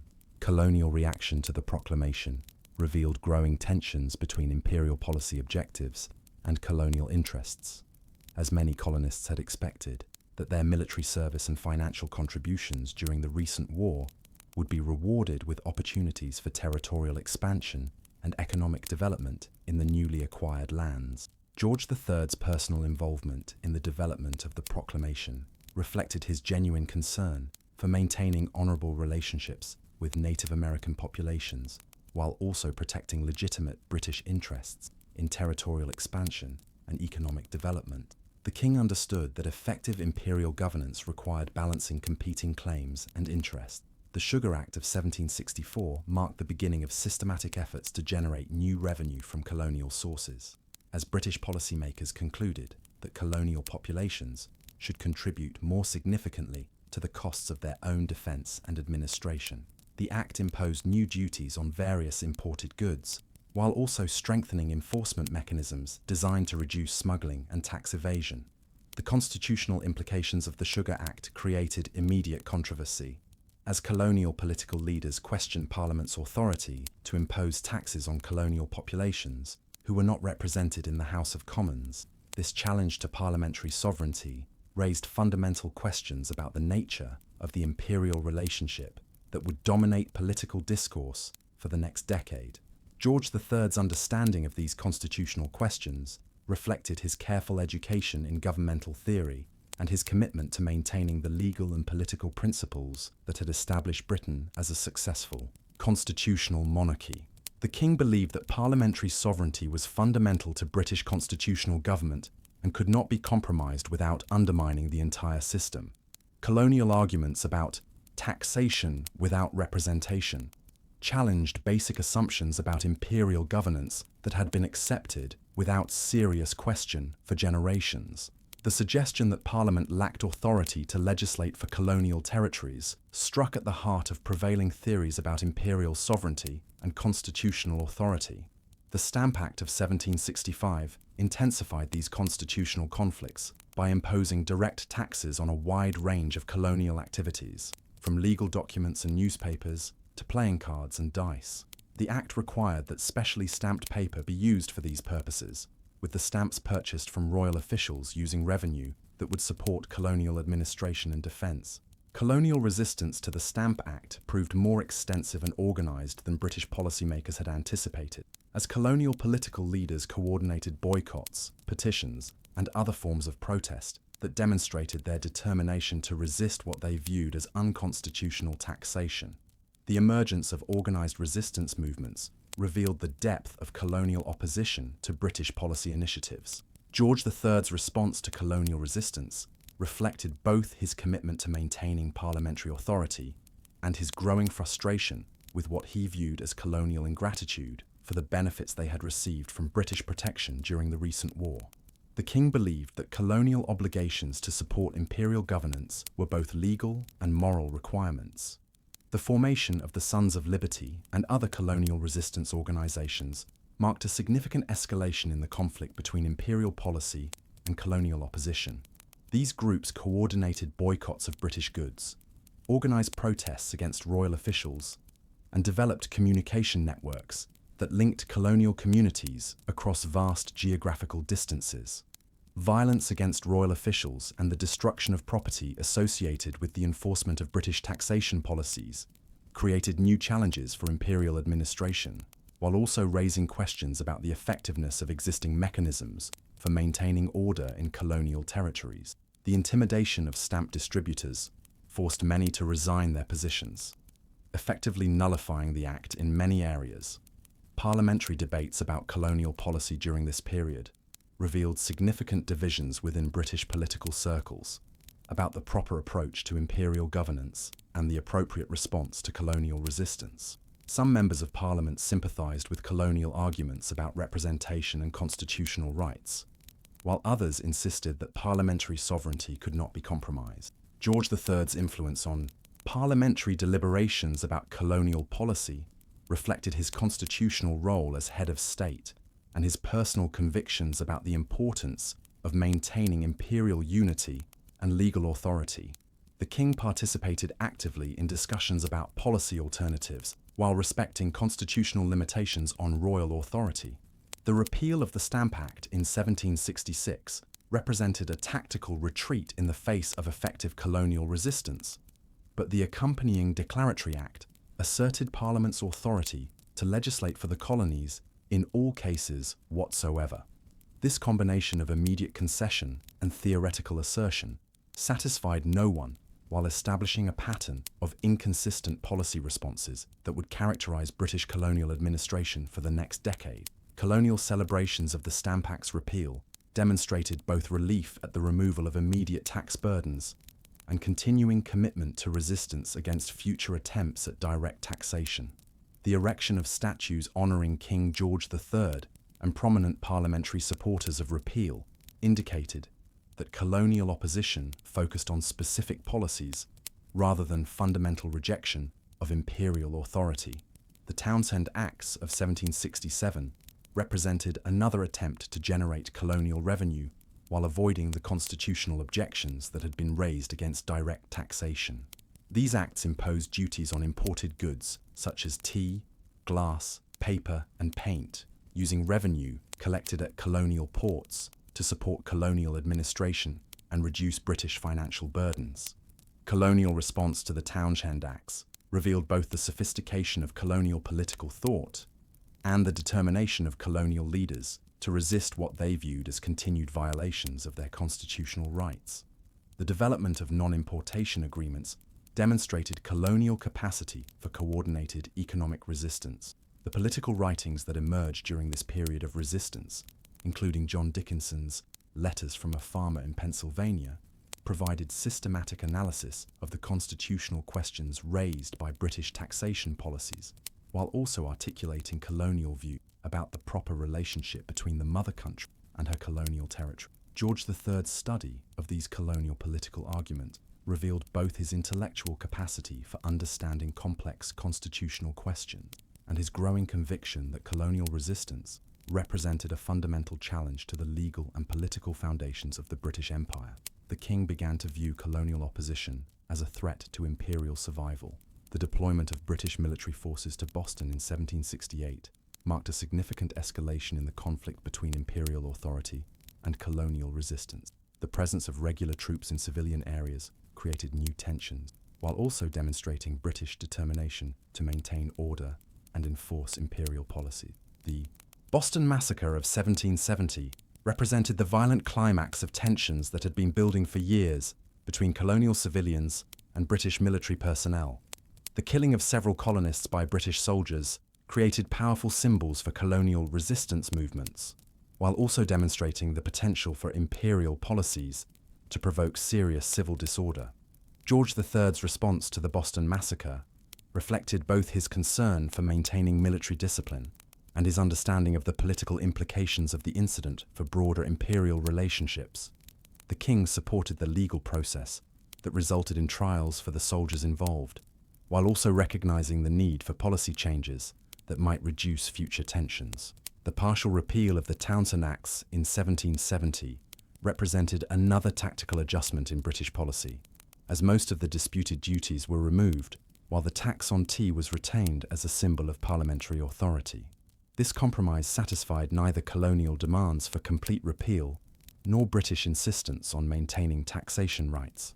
The period of relative calm that followed the partial repeal of the Townshend Acts created opportunities for both sides to reconsider their positions and develop new approaches to the underlying constitutional questions that had created the crisis. However, fundamental disagreements about imperial governance remained unresolved.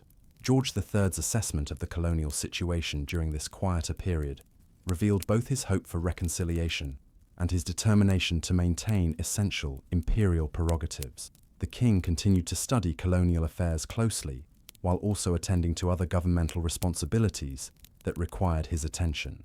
The Tea Act of 1773 represented an attempt to address the financial difficulties of the East India Company, while also maintaining the principle of parliamentary taxation in colonial territories. The Act granted the company monopoly privileges in the colonial tea trade, while maintaining the existing tax that had been retained from the Townshend Acts.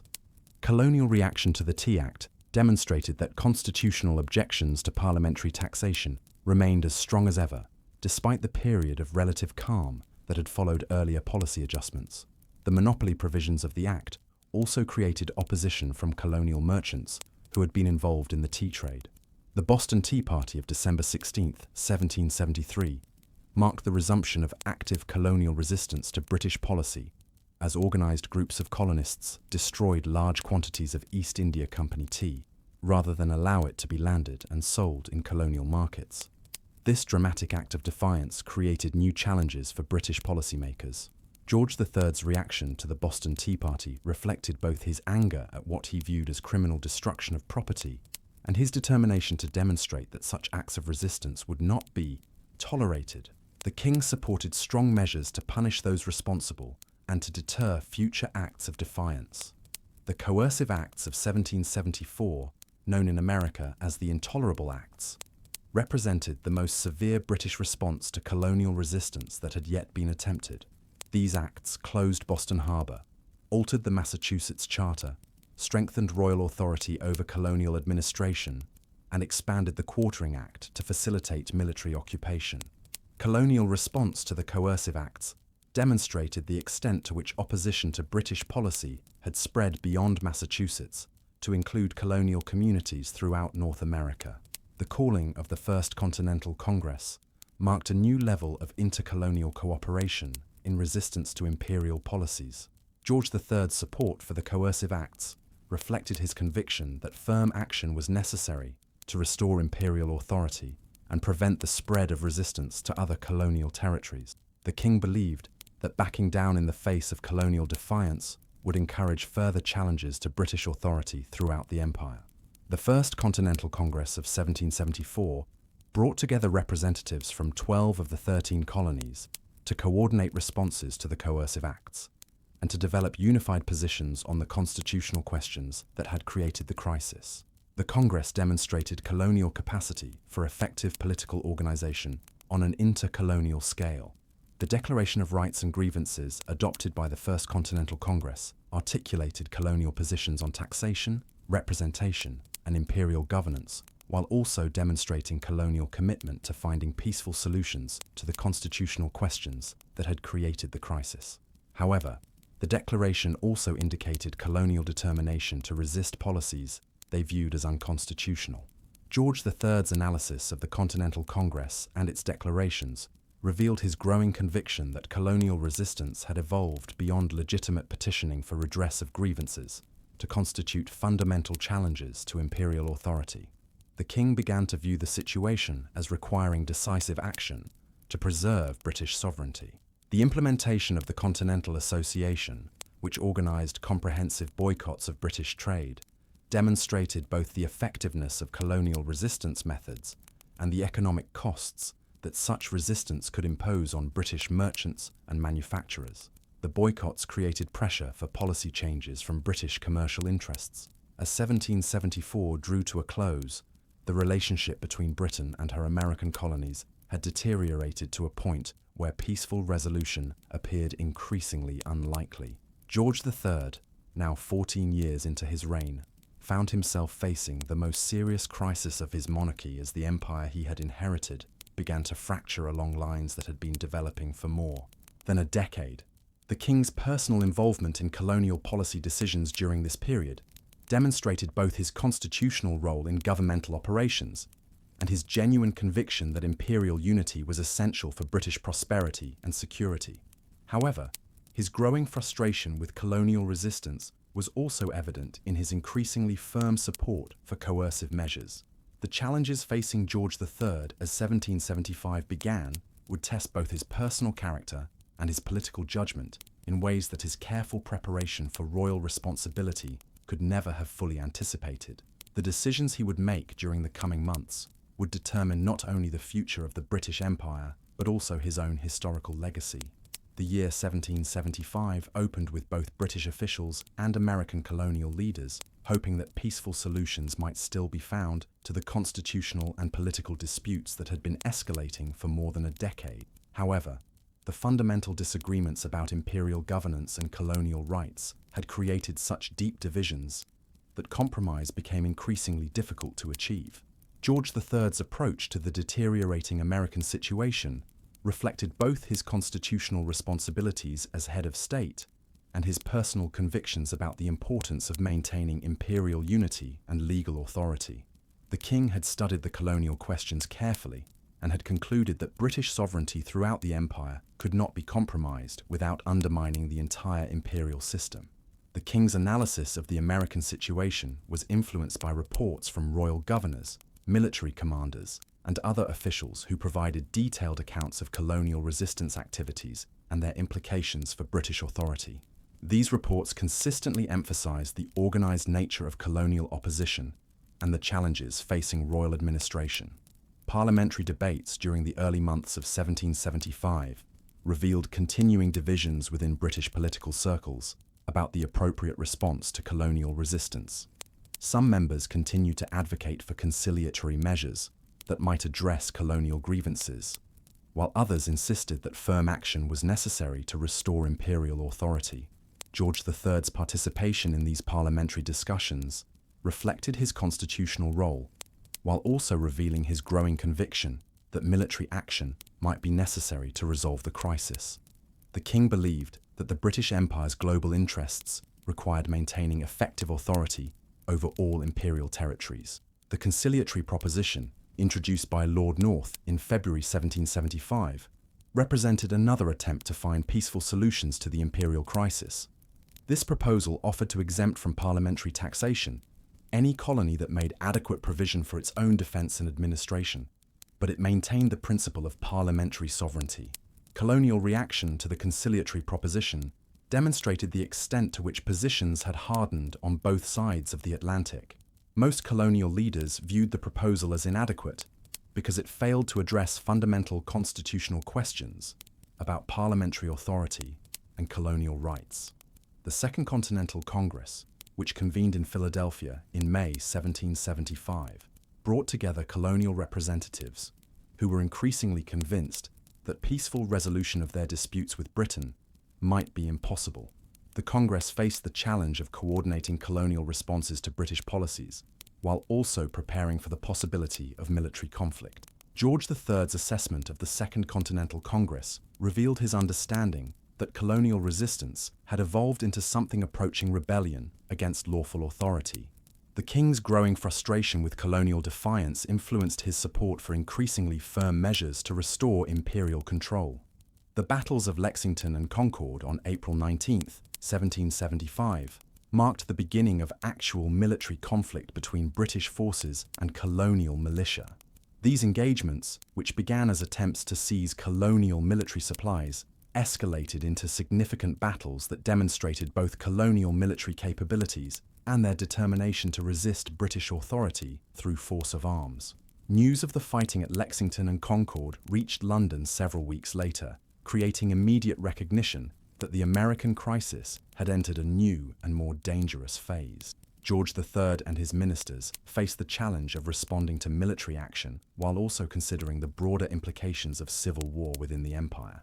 The king's immediate response to news of the fighting reflected both his concern for British military personnel and his determination to restore order in the rebellious colonies. George III authorized reinforcements for British forces in America, while also considering broader military strategies for suppressing the rebellion. The Olive Branch Petition, adopted by the Second Continental Congress in July 1775, represented a final attempt by moderate colonial leaders to find peaceful solutions to the imperial crisis. The petition appealed directly to King George III to intervene with Parliament and negotiate a peaceful resolution of colonial grievances. George III's rejection of the Olive Branch Petition marked a crucial turning point in the crisis, as the king's refusal to receive the petition indicated his conviction that colonial resistance had moved beyond the bounds of legitimate political activity. This rejection eliminated the last realistic possibility for peaceful resolution of the conflict.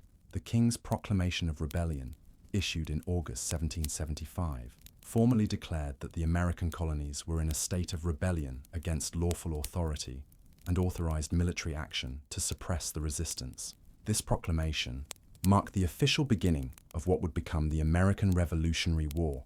The practical challenges of conducting military operations across the Atlantic Ocean created enormous logistical and strategic difficulties for British forces. The distances involved, the hostile terrain, and the scattered nature of colonial settlements made conventional European military tactics less effective in the American environment. George III's involvement in military planning reflected both his constitutional role as head of the armed forces and his personal interest in military affairs. The king studied maps, reviewed strategic plans, and maintained regular correspondence with military commanders in America. The expansion of the conflict to include other European powers transformed what had begun as a civil war within the British Empire into a global conflict that threatened British interests in multiple theatres. French entry into the war in 1778 created new strategic challenges that required major adjustments in British military and naval planning. The king's response to French intervention reflected his understanding that the American rebellion had become part of a broader international conflict that threatened Britain's global position. George III supported expanded military efforts while also recognizing the enormous financial and strategic costs involved. Spanish entry into the war in 1779 further complicated British strategic planning by creating additional threats to British territories in the Caribbean and Mediterranean. The expansion of the conflict required British forces to defend interests across multiple continents while maintaining adequate strength for operations in America. George III's analysis of the expanded conflict revealed both his strategic understanding and his determination to protect essential British interests. The king recognized that the loss of America might be acceptable if British positions in other parts of the world could be maintained and strengthened. The Siege of Gibraltar, which lasted for more than 3 years, became a symbol of British determination to maintain their global empire despite the challenges created by the American rebellion. George III took particular interest in the defense of Gibraltar as a demonstration of British military capability and imperial resolve. Naval operations during the war created both opportunities and challenges for British strategy, as the Royal Navy's traditional superiority was challenged by the combined fleets of France and Spain. Control of sea routes became crucial for maintaining communication and supply lines to British forces in various theatres. The king's attention to naval affairs reflected his understanding that British success in the global conflict depended heavily on maintaining naval superiority. George III studied naval strategy and took personal interest in shipbuilding programs designed to maintain British maritime advantages. Military recruitment and supply became increasingly difficult as the war expanded and costs mounted. The financial burden of maintaining large military forces in multiple theatres strained British resources and created pressure for new taxation measures that proved politically controversial. George III's involvement in recruitment efforts included support for the controversial decision to employ German mercenary troops, known as Hessians, to supplement British forces in America. This decision reflected both military necessity and the political difficulties of recruiting adequate numbers of British soldiers. The employment of Native American allies by British forces created additional controversy and complicated relationships with colonial populations. These alliances reflected military pragmatism, but also created moral and political challenges that influenced public opinion about the conduct of the war. The king's approach to Native American alliances reflected his understanding of military necessity, while also recognizing the political costs involved. George III supported these alliances as essential for British military success, while attempting to maintain some control over their conduct. Colonial military capabilities proved more formidable than many British officials had anticipated, as American forces demonstrated both tactical adaptability and strategic endurance that prolonged the conflict far beyond initial British expectations. The emergence of competent American military leadership under George Washington created new challenges for British strategy. George III's assessment of American military performance reflected both respect for colonial fighting capabilities and frustration with Britain's inability to achieve decisive victory. The king recognized that American military effectiveness complicated British strategic planning and increased the costs of suppressing the rebellion. The development of international support for the American cause created diplomatic challenges that complicated British efforts to isolate the rebellion and prevent foreign intervention. French diplomatic activity in particular created pressures for other European powers to support American independence. The king's involvement in diplomatic efforts to counter American international activity reflected his understanding that the conflict had important diplomatic and strategic dimensions beyond mere military operations. George III supported diplomatic initiatives designed to prevent further foreign intervention in the conflict. Economic warfare, including colonial boycotts of British goods and British attempts to disrupt American commerce, created additional dimensions to the conflict that affected civilian populations on both sides of the Atlantic. These economic measures demonstrated the interconnectedness of political and commercial relationships within the empire. George III's understanding of the economic aspects of the conflict influenced his support for measures designed to strengthen British commercial relationships with other parts of the empire, while also attempting to undermine American economic capabilities. The capture of major American cities, including New York and Philadelphia, provided British forces with important bases for military operations, but failed to achieve the decisive victory that might have ended the rebellion. Urban control proved insufficient to subdue rural resistance throughout the vast American territories. The king's analysis of urban military successes revealed his growing understanding that conventional military victories might not be sufficient to restore imperial authority over populations that remained committed to resistance. This realization contributed to British strategic adjustments that emphasized different approaches to ending the conflict. The Southern strategy adopted by British forces in the later stages of the war reflected attempts to exploit regional divisions within colonial society and to build loyalist support that might provide the foundation for restored imperial authority. This approach achieved some tactical successes but failed to create sustainable political control. George III's support for the Southern strategy reflected both his continuing determination to suppress the rebellion and his recognition that new approaches were necessary after earlier strategies had failed to achieve decisive results. The king remained committed to maintaining imperial authority despite mounting evidence that the costs of doing so were enormous. The surrender of British forces under Lord Cornwallis at Yorktown in October 1781 marked the effective end of major British military efforts to suppress the American rebellion. This defeat demonstrated that continued military action was unlikely to achieve British objectives, while also creating pressure for peace negotiations. The king's reaction to the Yorktown surrender reflected both his personal disappointment and his growing recognition that continued military action might not be practical or effective. George III began to consider alternatives to military suppression, while still hoping to minimize the losses to British imperial interests.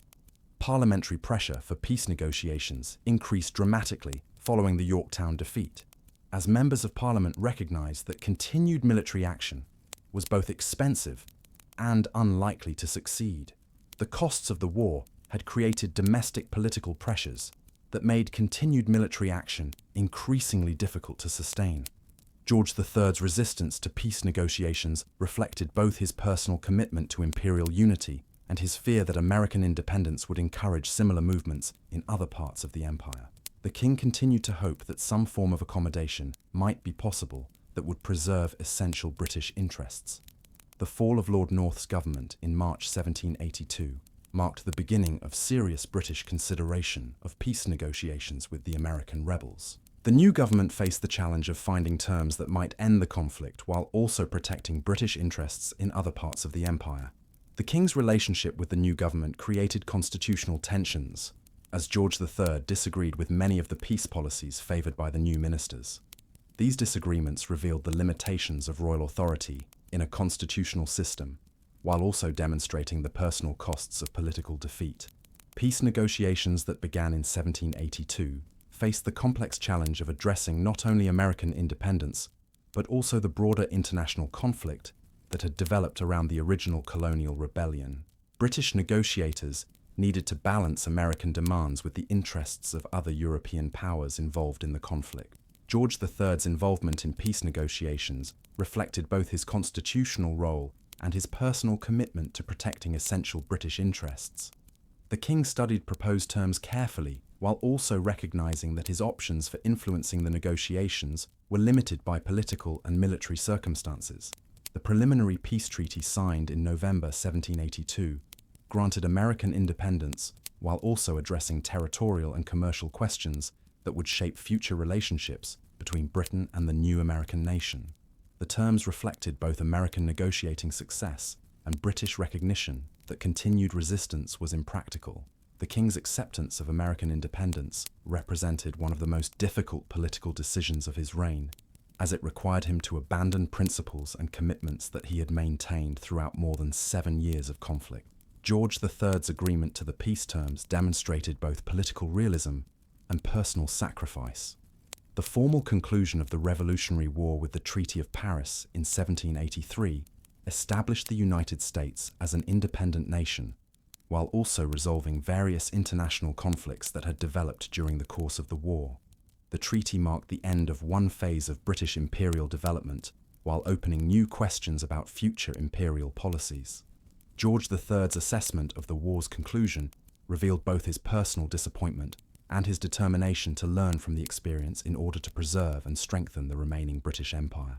The king recognized that the loss of America required George III's assessment of the war's conclusion revealed both his personal disappointment and his determination to learn from the experience in order to preserve and strengthen the remaining British Empire. The king recognized that the loss of America required fundamental reconsideration of imperial policies and administrative methods. The personal cost of the American defeat for George III was enormous, as the king had invested enormous emotional and political capital in the effort to maintain imperial unity. The loss represented not only a strategic defeat, but also a challenge to his understanding of royal responsibility and imperial governance.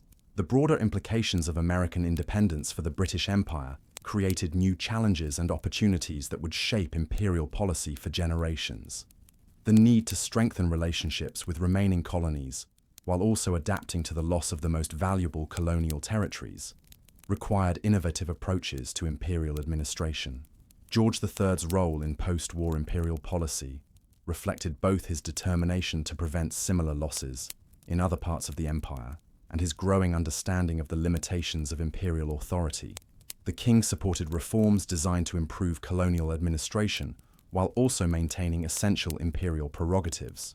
The arrival of John Adams as the first American ambassador to Britain in 1785 created an opportunity for George III to demonstrate both his personal character and his commitment to honorable relationships, even with former enemies. The king's gracious reception of Adams reflected his understanding that past conflicts should not prevent future cooperation. The conversation between George III and John Adams during the ambassador's presentation ceremony revealed both the king's personal grace and his political wisdom. George III's acknowledgement that he had been the last to consent to the separation, while also expressing willingness to be the first to meet the friendship of the United States, demonstrated remarkable magnanimity in defeat.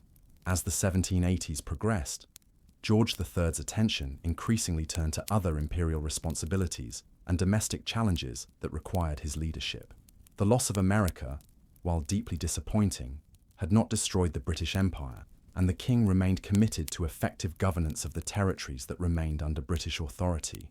The experience of the American War had provided George III with valuable lessons about imperial governance, military strategy, and the limitations of royal authority in a constitutional system.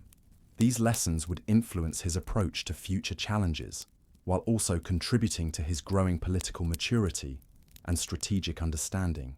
The late 1780s marked the beginning of the most tragic and mysterious aspect of George III's long reign, as the king who had successfully navigated the complex challenges of constitutional monarchy and imperial governance began to experience episodes of severe mental illness that would transform both his personal life and his political role.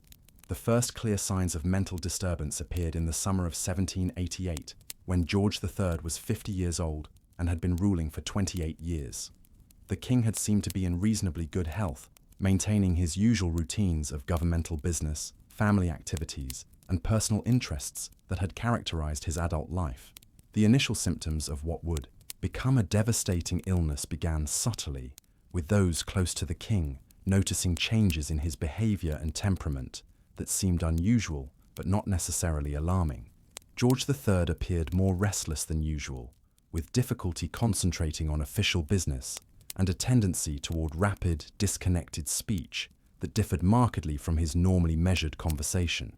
During the early stages of his illness, the king complained of severe stomach pains and other physical symptoms that his physicians initially attributed to dietary indiscretion or minor digestive disorders. These physical complaints were accompanied by increasing irritability and emotional volatility that created concern among family members and court officials.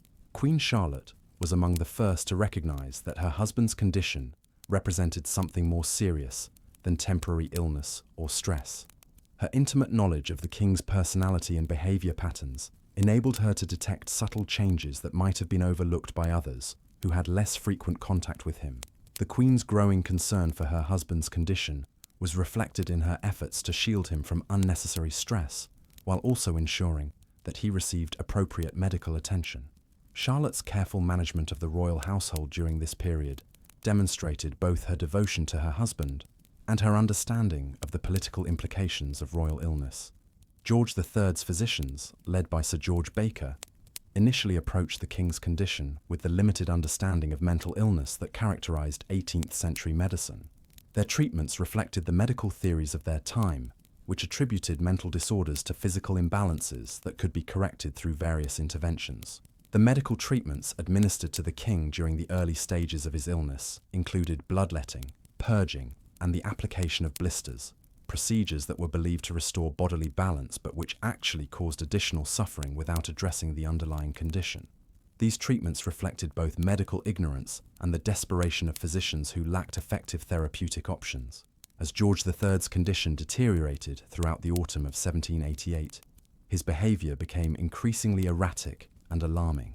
The king experienced periods of intense agitation, during which he would talk rapidly and incoherently for hours, often addressing people who were not present or discussing events that had occurred years earlier.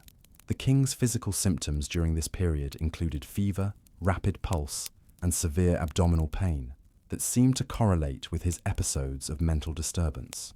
His urine occasionally appeared dark or discolored, a symptom that would later be cited as evidence for various medical theories about the cause of his illness. Court observers noted that the king's appearance changed dramatically during his illness, as his normally careful attention to dress and grooming gave way to disheveled clothing and unkempt hair. His eyes appeared bloodshot and staring, and his complexion took on an unhealthy pallor that alarmed those who saw him. The political implications of the king's illness became apparent as his condition made it increasingly difficult for him to carry out his constitutional duties. George III's inability to concentrate on official business and his unpredictable behavior created uncertainty about the continuity of governmental operations. The question of regency, the appointment of someone to exercise royal authority during the king's incapacity, became a pressing political issue, as it became clear that George III's condition was not merely a temporary indisposition. The constitutional and political challenges of establishing a regency created intense debate among political leaders. The Prince of Wales, as the king's eldest son and heir apparent, was the obvious candidate for regent, but his appointment created political complications because of his known opposition to his father's policies and his associations with political figures who opposed the current government. The prospect of a regency under the Prince of Wales threatened to overturn existing political arrangements. Parliamentary debates about the regency crisis revealed fundamental disagreements about the source of royal authority and the proper procedures for addressing royal incapacity. These constitutional questions had never been definitively resolved and created opportunities for political maneuvering by various factions. George III's periodic moments of lucidity during his illness created additional complications for the regency question, as these intervals of apparent recovery raised questions about whether formal regency procedures were necessary or appropriate. The unpredictable nature of his condition made consistent policy development extremely difficult. The king's family experienced enormous emotional stress during this period as they watched their husband and father struggle with a condition that no one understood or could effectively treat. The royal children, ranging from young adults to small children, were particularly affected by seeing their father in such distress. Queen Charlotte's role during the king's illness demonstrated both her personal devotion and her political wisdom, as she attempted to maintain family stability while also protecting the monarchy's institutional interests. Her careful management of information about the king's condition helped prevent additional political complications. The public's reaction to news of the king's illness revealed both genuine concern for his personal welfare and anxiety about the political implications of royal incapacity. George III had become a popular figure during his long reign, and many of his subjects were genuinely distressed by reports of his suffering. Medical consultations involving multiple physicians reflected the seriousness with which the king's condition was regarded, but they also revealed the limitations of contemporary medical knowledge about mental illness. Different doctors proposed various theories about the cause and appropriate treatment of the king's condition. Dr. Francis Willis, a clergyman-turned-physician who specialized in treating mental illness, was called to attend the king in December 1788, brought a somewhat different approach to treatment that emphasized moral therapy and the restoration of self-control rather than purely physical interventions. Willis's treatment methods included the use of restraints to control the king's behavior during his most agitated periods, a practice that was considered advanced therapy at the time, but which would be regarded as cruel and counterproductive by modern standards. The doctor's approach reflected both compassion and the limited therapeutic options available. The king's response to Willis's treatment was initially negative, as George III resented the physician's authoritarian approach and the physical restraints that were used to control his behavior. However, Willis's methods eventually appeared to contribute to the king's gradual recovery from this first major episode of illness. The gradual improvement in George III's condition during the early months of 1789 provided relief for both his family and the political system, as the king slowly regained his ability to concentrate on official business and to interact appropriately with others. This recovery eliminated the immediate need for regency arrangements. The king's own awareness of his illness created additional psychological burdens, as George III understood that he had experienced episodes of mental incapacity that had threatened both his personal dignity and his political authority. This awareness contributed to his anxiety about the possibility of future episodes. The experience of mental illness profoundly affected George III's understanding of human suffering and vulnerability, creating greater empathy for others who faced physical or mental challenges. The king's subsequent charitable activities reflected both his personal experience and his commitment to helping those in need. The political consequences of the Regency crisis extended beyond the immediate constitutional questions to influence longer-term relationships between the Crown and various political factions.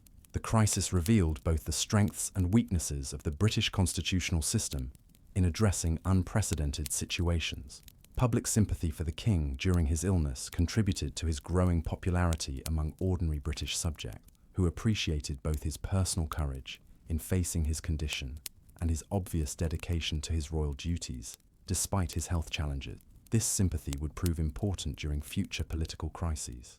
The recovery from his first major episode of mental illness allowed George III to resume his normal activities and responsibilities, but the experience had created lasting concerns about his health and the stability of his reign.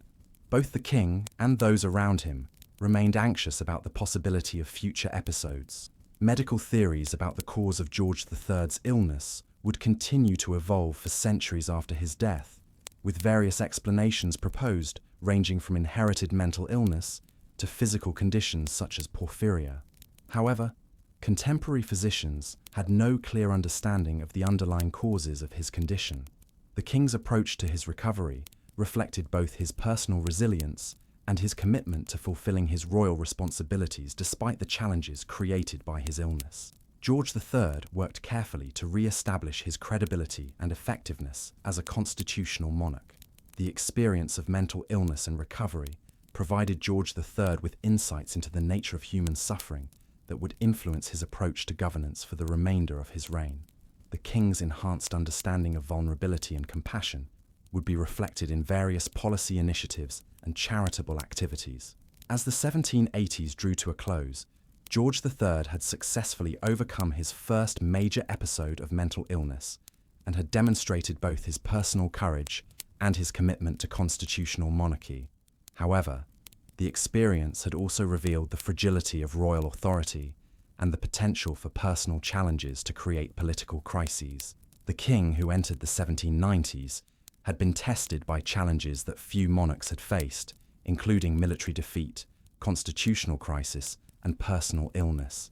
These experiences had contributed to his political maturity, while also demonstrating the personal costs of royal responsibility in an increasingly complex world.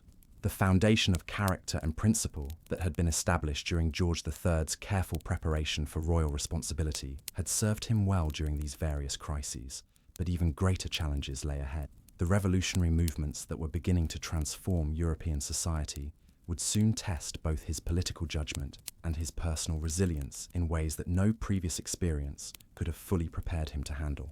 The year 1789 brought momentous changes to European civilization that would fundamentally alter the political and social landscape for generations to come. As George III recovered from his first major episode of mental illness, events unfolding in France would soon create challenges for British policy and European stability that dwarfed even the recent American crisis. The French Revolution began in the spring and summer of 1789 with what initially appeared to be constitutional reforms, similar to those that had shaped British political development over previous centuries. Many British observers, including some government officials, initially viewed the French political changes with cautious optimism, seeing them as potential steps toward more stable and moderate governance. George III's initial reaction to the French Revolution reflected both his constitutional monarchist principles and his awareness that political reforms might strengthen rather than weaken royal authority if properly managed. The king understood that monarchical governments needed to adapt to changing circumstances while maintaining essential principles of legitimate authority. However, as the French Revolution developed throughout 1789 and into 1790, its increasingly radical character began to alarm British conservatives and European monarchs, who recognized that the revolutionary principles being articulated in France challenged fundamental assumptions about political authority and social organization throughout Europe. The execution of King Louis XVI in January 1793 marked a decisive turning point in European attitudes toward the French Revolution, as the regicide demonstrated that revolutionary principles posed direct threats to monarchical government everywhere. George III viewed the execution of his fellow monarch as both a personal tragedy and a fundamental challenge to legitimate authority. The British government's decision to join the coalition opposing revolutionary France reflected both strategic concerns about French expansion and ideological opposition to revolutionary principles that threatened the foundations of constitutional monarchy. George III supported British participation in the anti-French coalition, while also recognizing the enormous challenges involved.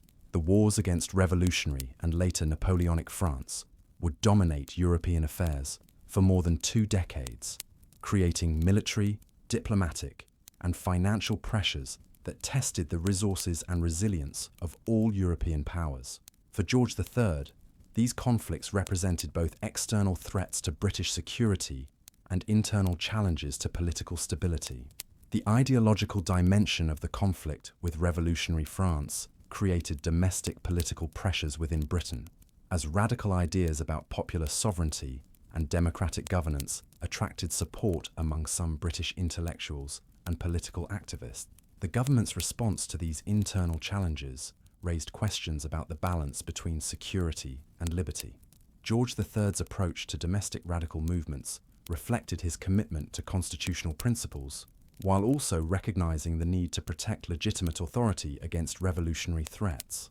The king supported measured responses to internal dissent that maintained order without unnecessarily restricting legitimate political activity.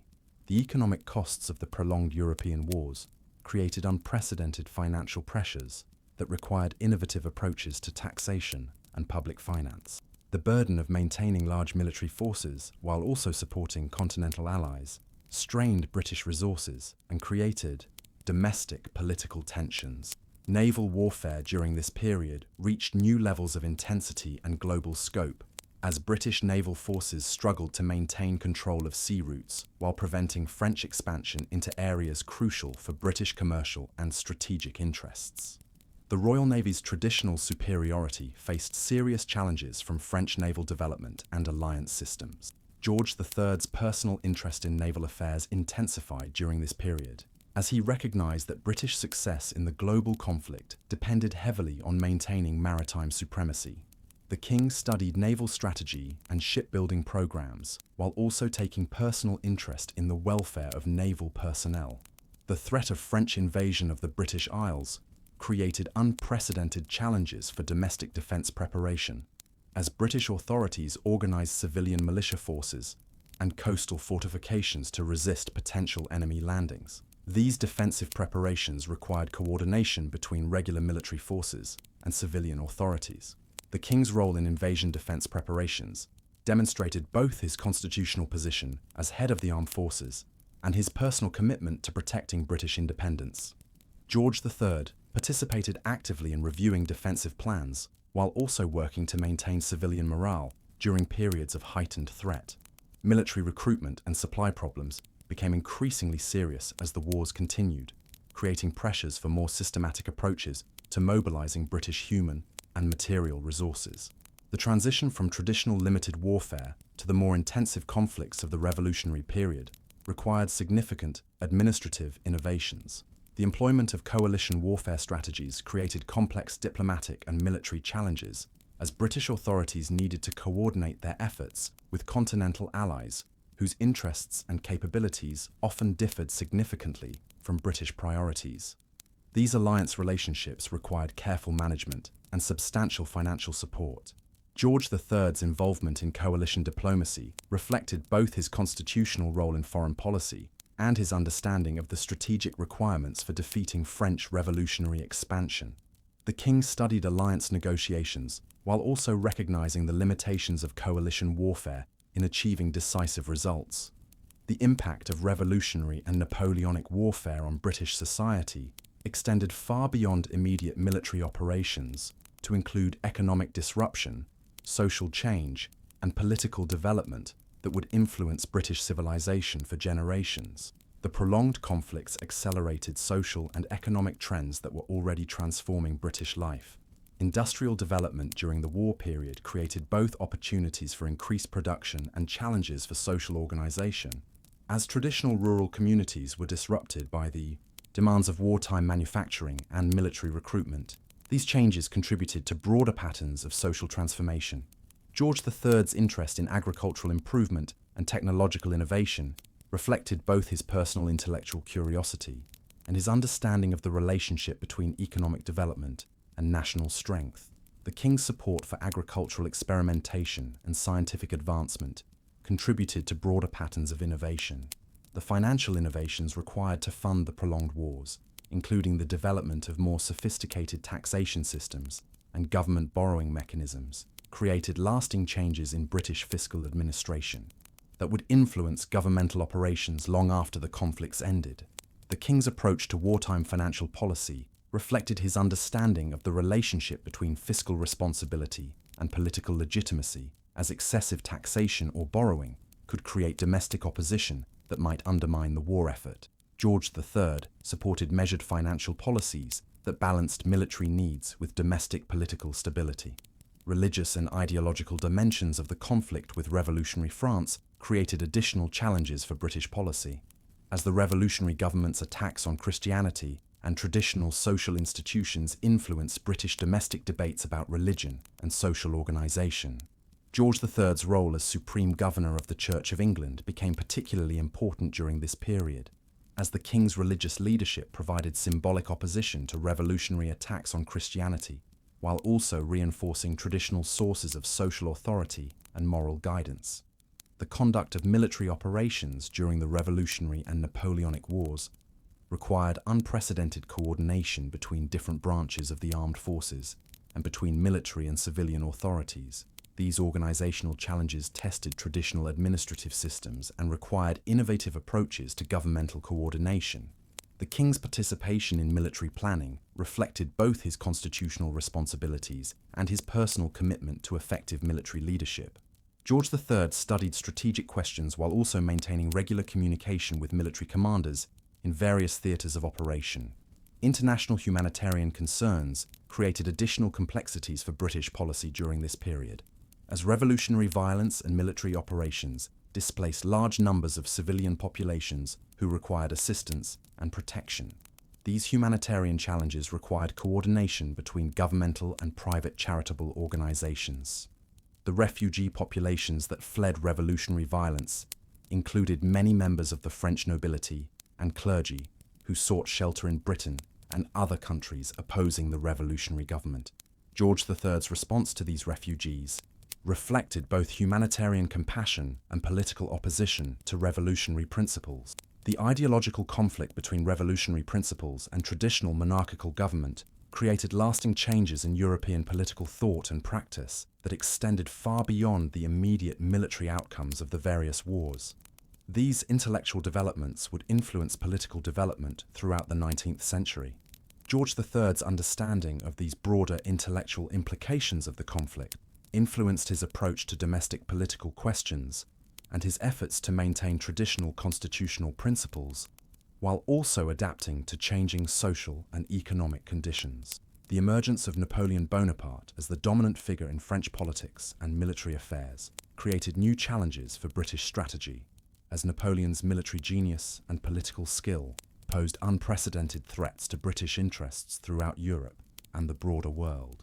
The King's assessment of Napoleon reflected both respect for the French leader's abilities and determination to resist French expansion that threatened British independence and imperial interests.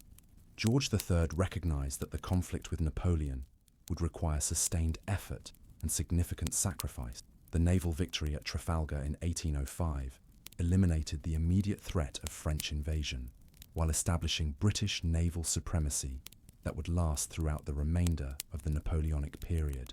This victory provided crucial strategic advantages, while also creating opportunities for more offensive British operations. George III's reaction to the Trafalgar victory reflected both relief at the elimination of invasion threats and recognition that naval supremacy provided the foundation for eventual victory over French expansion. The King understood that naval control was essential for British global strategy. The continental system established by Napoleon to exclude British commerce from European markets created serious economic challenges that required innovative responses from British commercial and political. The economic warfare dimension of the conflict tested British resilience and adaptability. The King's approach to economic warfare reflected his understanding of the relationship between commercial prosperity and national strength, as British success in the global conflict required maintaining economic vitality, despite French attempts at commercial isolation. The Peninsular War in Spain and Portugal provided opportunities for British military forces to engage French armies on the European continent, while also demonstrating British commitment to supporting allies who opposed French expansion. This theatre of operations would prove crucial for ultimate British success. George III's support for the Peninsular War reflected both strategic calculation and moral commitment to supporting peoples who were fighting for their independence against French domination. The King recognized that British success required supporting resistance movements throughout Europe. The broader pattern of European resistance to French expansion that developed during the later phases of the Napoleonic period created opportunities for more effective coalition warfare, while also demonstrating that revolutionary principles had not eliminated traditional national loyalties and political identities. The King's understanding of these broader European political developments influenced his assessment of long-term prospects for defeating French expansion, while also shaping his approach to post-war reconstruction and international organization.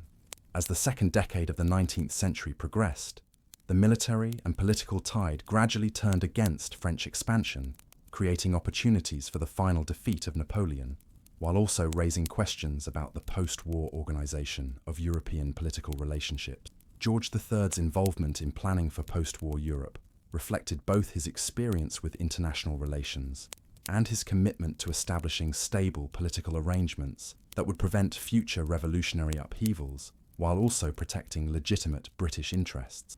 The King's health during the prolonged period of European warfare remained generally stable, though the stress of military leadership and political crisis created ongoing concerns about the possibility of renewed mental illness. George III's ability to maintain effective leadership during these challenging years demonstrated remarkable personal resilience. The experience of leading Britain through more than 2 decades of revolutionary and Napoleonic warfare provided George III with opportunities to demonstrate both his political maturity and his personal character, while also revealing the enormous personal costs of royal responsibility during periods of national crisis. As the year 1810 approached, George III had ruled Britain for 50 years, presiding over an era of unprecedented change that had witnessed the loss of the American colonies, the trauma of Revolutionary War in Europe, and the gradual transformation of British society through the early phases of industrialization. The king, now 72 years old, had demonstrated remarkable resilience in facing these various challenges, while maintaining his commitment to constitutional monarchy and his devotion to his family and subjects. However, the personal tragedies that had accumulated during his long reign, combined with the physical ailments that accompanied his advancing age, were beginning to take an irreversible toll on both his physical health and his mental stability. The death of his youngest and most beloved daughter, Princess Amelia, in November 1810, would prove to be the final blow that precipitated his descent into permanent mental illness.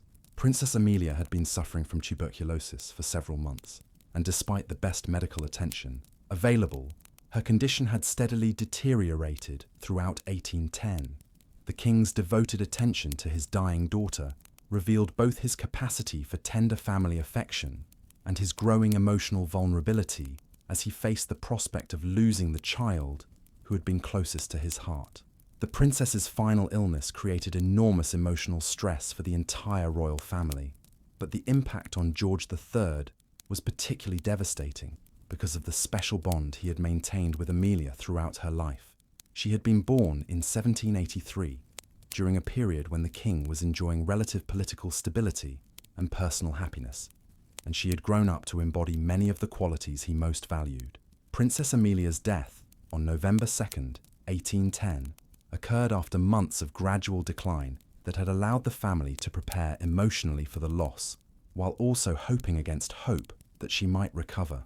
The king's behavior during her final days revealed both his deep love for his daughter and his growing inability to cope with the emotional stress of her suffering. The immediate aftermath of Princess Amelia's death brought a resurgence of the mental symptoms that had first appeared during the crisis of 1788 to 89. But this time, the king's condition proved to be both more severe and ultimately permanent. The grief and trauma of losing his beloved daughter appeared to have triggered a psychological collapse from which he would never fully recover. Within days of the funeral, George III began exhibiting the familiar signs of mental disturbance that had characterized his earlier episodes, including rapid and incoherent speech, inability to concentrate on official business, and erratic behavior that alarmed his family and court officials. However, this time, his symptoms appeared more intense and persistent than during previous episodes. Queen Charlotte's response to her husband's renewed illness reflected both her accumulated experience in managing his condition and her growing recognition that this episode might be different from earlier ones. Her careful efforts to maintain family stability, while also protecting the king from additional stress, demonstrated her continued devotion despite the enormous personal costs. The physical symptoms accompanying George III's mental illness during this final episode included severe visual impairment that made it increasingly difficult for him to read or write, conditions that had provided important sources of intellectual stimulation and personal satisfaction throughout his life. The loss of these abilities contributed to his isolation and confusion. The king's inability to recognize family members or understand his surroundings became increasingly apparent as his condition deteriorated throughout the winter of 1810 to 1811. These symptoms indicated more severe cognitive impairment than had been evident during his earlier episodes, suggesting that his underlying condition had progressed significantly. Medical attention during this final episode continued to reflect the limited understanding of mental illness that characterized early 19th century medicine, with physicians attempting various treatments that provided little relief while sometimes increasing the king's suffering. The The inadequacy of available medical interventions highlighted the tragic nature of his condition. Dr. Francis Willis and his sons, who had attended the king during earlier episodes, were again called to provide care, but their treatments proved less effective than during previous illnesses. The failure of previously successful interventions to provide relief suggested that the king's condition had entered a new and more serious phase. The political implications of George III's renewed illness became immediately apparent, as his obvious incapacity made it impossible for him to continue carrying out his constitutional duties. The regency question that had been debated during his earlier illness now became an urgent, practical necessity that required immediate resolution. The Regency Act of 1811 formally established the Prince of Wales as Prince Regent, granting him most of the royal authority while maintaining certain limitations designed to preserve the possibility that the king might eventually recover. This arrangement provided governmental continuity while also acknowledging the uncertain nature of the king's condition. The Prince Regent's assumption of royal authority marked the effective end of George III's active reign, though he would continue to live for nearly another decade. The transition represented both a constitutional milestone and a personal tragedy, as the king who had devoted his life to royal service was forced to watch others exercise the authority he could no longer manage. Public reaction to the king's final illness revealed the genuine affection that had developed between George III and his subjects during his long reign. Despite the political conflicts and military defeats that had marked various periods of his rule, the king's obvious dedication to duty and his personal moral character had earned widespread respect. The royal family's adjustment to the new circumstances created additional emotional burdens for Queen Charlotte and the royal children, who needed to balance their concern for the king's welfare with the practical requirements of supporting the Prince Regent's new governmental responsibilities. The king's living arrangements during his final illness required careful attention to both his medical needs and his personal dignity, as those responsible for his care attempted to provide appropriate treatment while also maintaining some semblance of the ceremonial respect due to a reigning monarch. The gradual deterioration of George III's cognitive abilities during the years following 1811 created ongoing challenges for his caregivers, as they attempted to manage his behavioral symptoms while also providing appropriate physical care for an elderly man with multiple health problems. The king's periods of agitation and confusion were interspersed with intervals of apparent calm, but even during these quieter periods, his ability to understand his surroundings or to participate meaningfully in conversations continued to decline.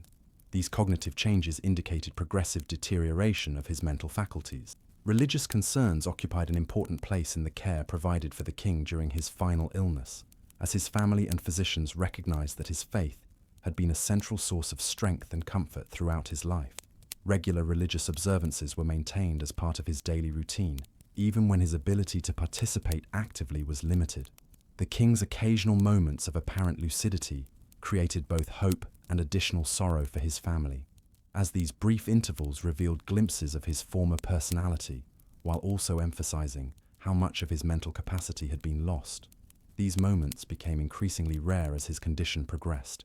Physical care for the aging and increasingly frail king required constant attention from a dedicated staff of physicians, nurses and attendants who worked to maintain his health and comfort despite the limitations imposed by his mental condition. The quality of this care reflected both medical knowledge and human compassion. The king's isolation from the political and social world that had been the center of his life for 50 years created additional dimensions to the tragedy of his final illness.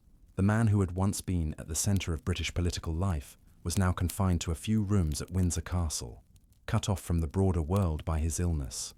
Visitors to the king during his final years reported that he sometimes appeared to be conducting conversations with people who had died years earlier, including his beloved daughter Amelia and other family members whose deaths had contributed to his psychological deterioration. These symptoms suggested that his grasp of reality had become seriously compromised. The king's physical appearance during his final years reflected both the natural effects of aging and the particular toll taken by his mental illness. Contemporary accounts describe him as having grown a long white beard and appearing increasingly frail and confused, a stark contrast to the dignified monarch who had once presided over British governmental operations.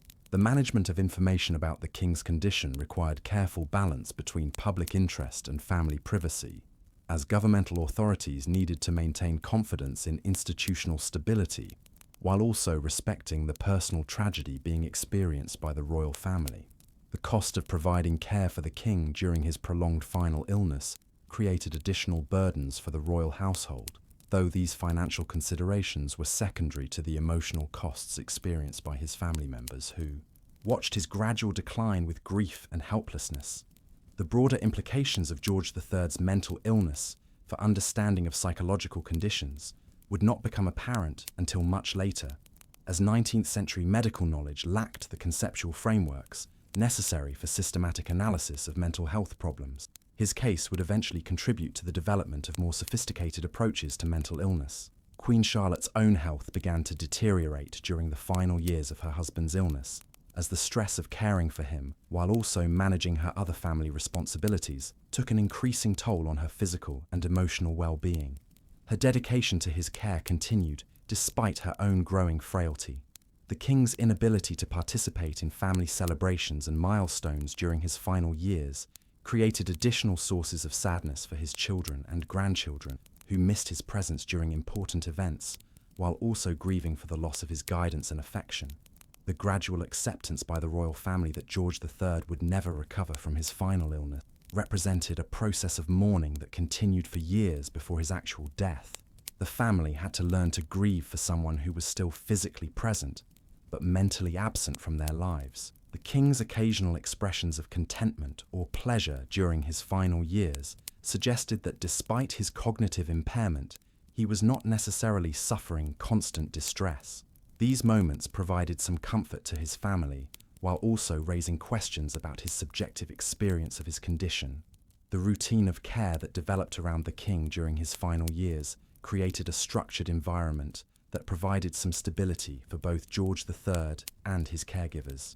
This routine included regular meals, medical attention, and simple activities that were adapted to his limited capabilities. The death of Queen Charlotte in 1818 removed the king's closest companion and most devoted caregiver, leaving him even more isolated during his final years. The Queen's death represented another profound loss for a man who had already endured more grief than most people could bear. The king's response to his wife's death was limited by his cognitive impairment, but those who cared for him observed signs of distress that suggested he retained some awareness of her absence. This response indicated that emotional connections persisted even when intellectual understanding had been compromised. The final years of George III's life were marked by increasing physical frailty that accompanied his mental deterioration, as various ailments associated with advanced age combined with the effects of his psychological condition to create multiple challenges for his caregivers.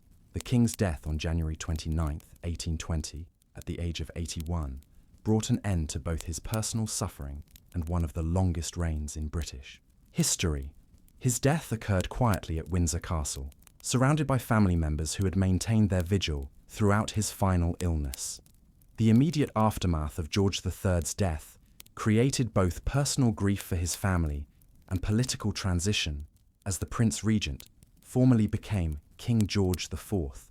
The funeral arrangements reflected both the dignity due to a monarch who had served for 60 years and the family's need to conclude a period of prolonged suffering. Public reaction to news of the king's death revealed the complex legacy of his long reign, as British subjects remembered both his political achievements and his personal struggles, while also recognizing the fundamental changes that had occurred in British society during his 6 decades on the throne. The assessment of George III's reign that began immediately after his death would continue for generations, as historians and political observers attempted to evaluate the accomplishments and failures of a monarch whose rule had witnessed some of the most dramatic transformations in British and world history. The tragedy of George III's final years provided a stark reminder of the human costs of royal responsibility and the vulnerability of even the most powerful individuals to forces beyond their control. His mental illness had transformed a capable and conscientious monarch into a helpless invalid, demonstrating the fragility of human reason and the limitations of earthly authority.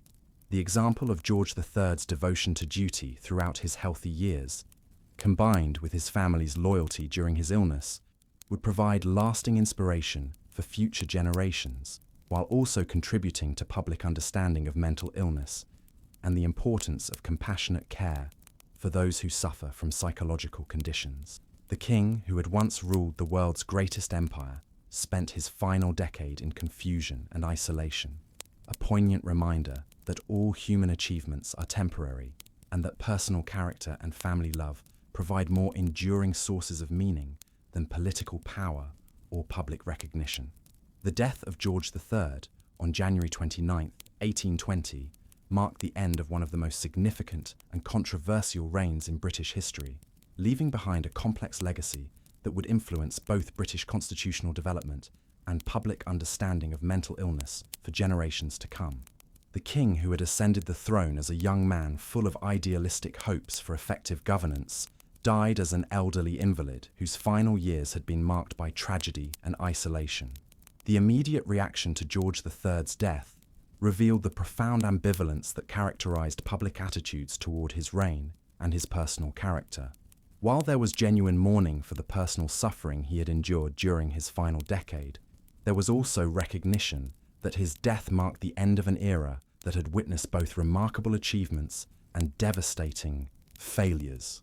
The assessment of George III's political legacy began immediately after his death, as contemporaries attempted to evaluate the successes and failures of a 60-year reign that had encompassed the loss of the American colonies, the defeat of Napoleon, and the beginning of Britain's transformation into an industrial society.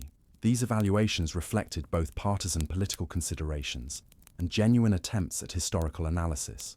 Supporters of the late king emphasized his personal integrity, his devotion to constitutional principles, and his dedication to the welfare of his subjects throughout his long reign. They pointed to his successful leadership during the Napoleonic Wars, his support for moral and religious values, and his role in maintaining political stability during a period of revolutionary upheaval throughout Europe. Critics of George III focused on his role in the loss of the American colonies, his resistance to political reforms that might have prevented various crises, and his supposed interference with parliamentary government in violation of constitutional principles. These criticisms reflected both legitimate historical concerns and partisan political motivations. The complex relationship between George III's mental illness and his political performance became a central issue in early assessments of his reign, as observers attempted to determine the extent to which his psychological condition had influenced his governmental decisions and political judgment. This analysis was complicated by limited understanding of mental illness and incomplete information about the timing and severity of his symptoms. Contemporary medical opinions about the nature and causes of George III's mental illness reflected the limited scientific knowledge of the early 19th century, with various physicians proposing different theories about whether his condition was primarily physical or psychological in origin. These medical debates would continue for decades without definitive resolution. The impact of George III's mental illness on public attitudes towards psychological conditions was significant, as his highly visible struggle with mental health problems helped to reduce some of the stigma associated with such conditions, while also promoting public discussion about the need for more humane treatment of the mentally ill. Queen Charlotte's devoted care for her husband during his final illness became a model of marital loyalty and family responsibility that influenced social attitudes about the obligations of family members toward relatives suffering from mental health problems. Her example encouraged more compassionate approaches to caring for those with psychological conditions. The constitutional implications of George III's mental illness and the regency arrangements that resulted from his incapacity established important precedents for handling similar situations in the future. The Regency Act of 1811 provided a framework for maintaining governmental continuity during periods of royal incapacity, while also preserving the possibility of recovery. The political stability that Britain maintained during the final decade of George III's reign, despite his mental incapacity, demonstrated the strength of British constitutional institutions and their ability to function effectively, even when the monarch was unable to exercise active leadership. This stability contrasted sharply with the political upheavals that had characterized many other European countries during the same period. The economic and social changes that had occurred during George III's reign created a Britain that was fundamentally different from the country he had inherited in 1760. The Industrial Revolution had begun to transform British society, creating new forms of wealth and new social relationships, while also generating challenges that would require innovative governmental responses. The expansion and then contraction of the British Empire during George III's reign provided important lessons about the challenges of imperial governance and the limitations of metropolitan control over distant territories with diverse populations and local interests. The loss of the American colonies had been partially offset by territorial gains in other parts of the world.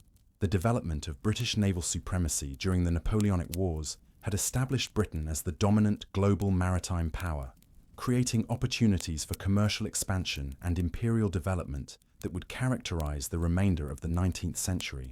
This naval dominance was one of George III's most lasting achievements.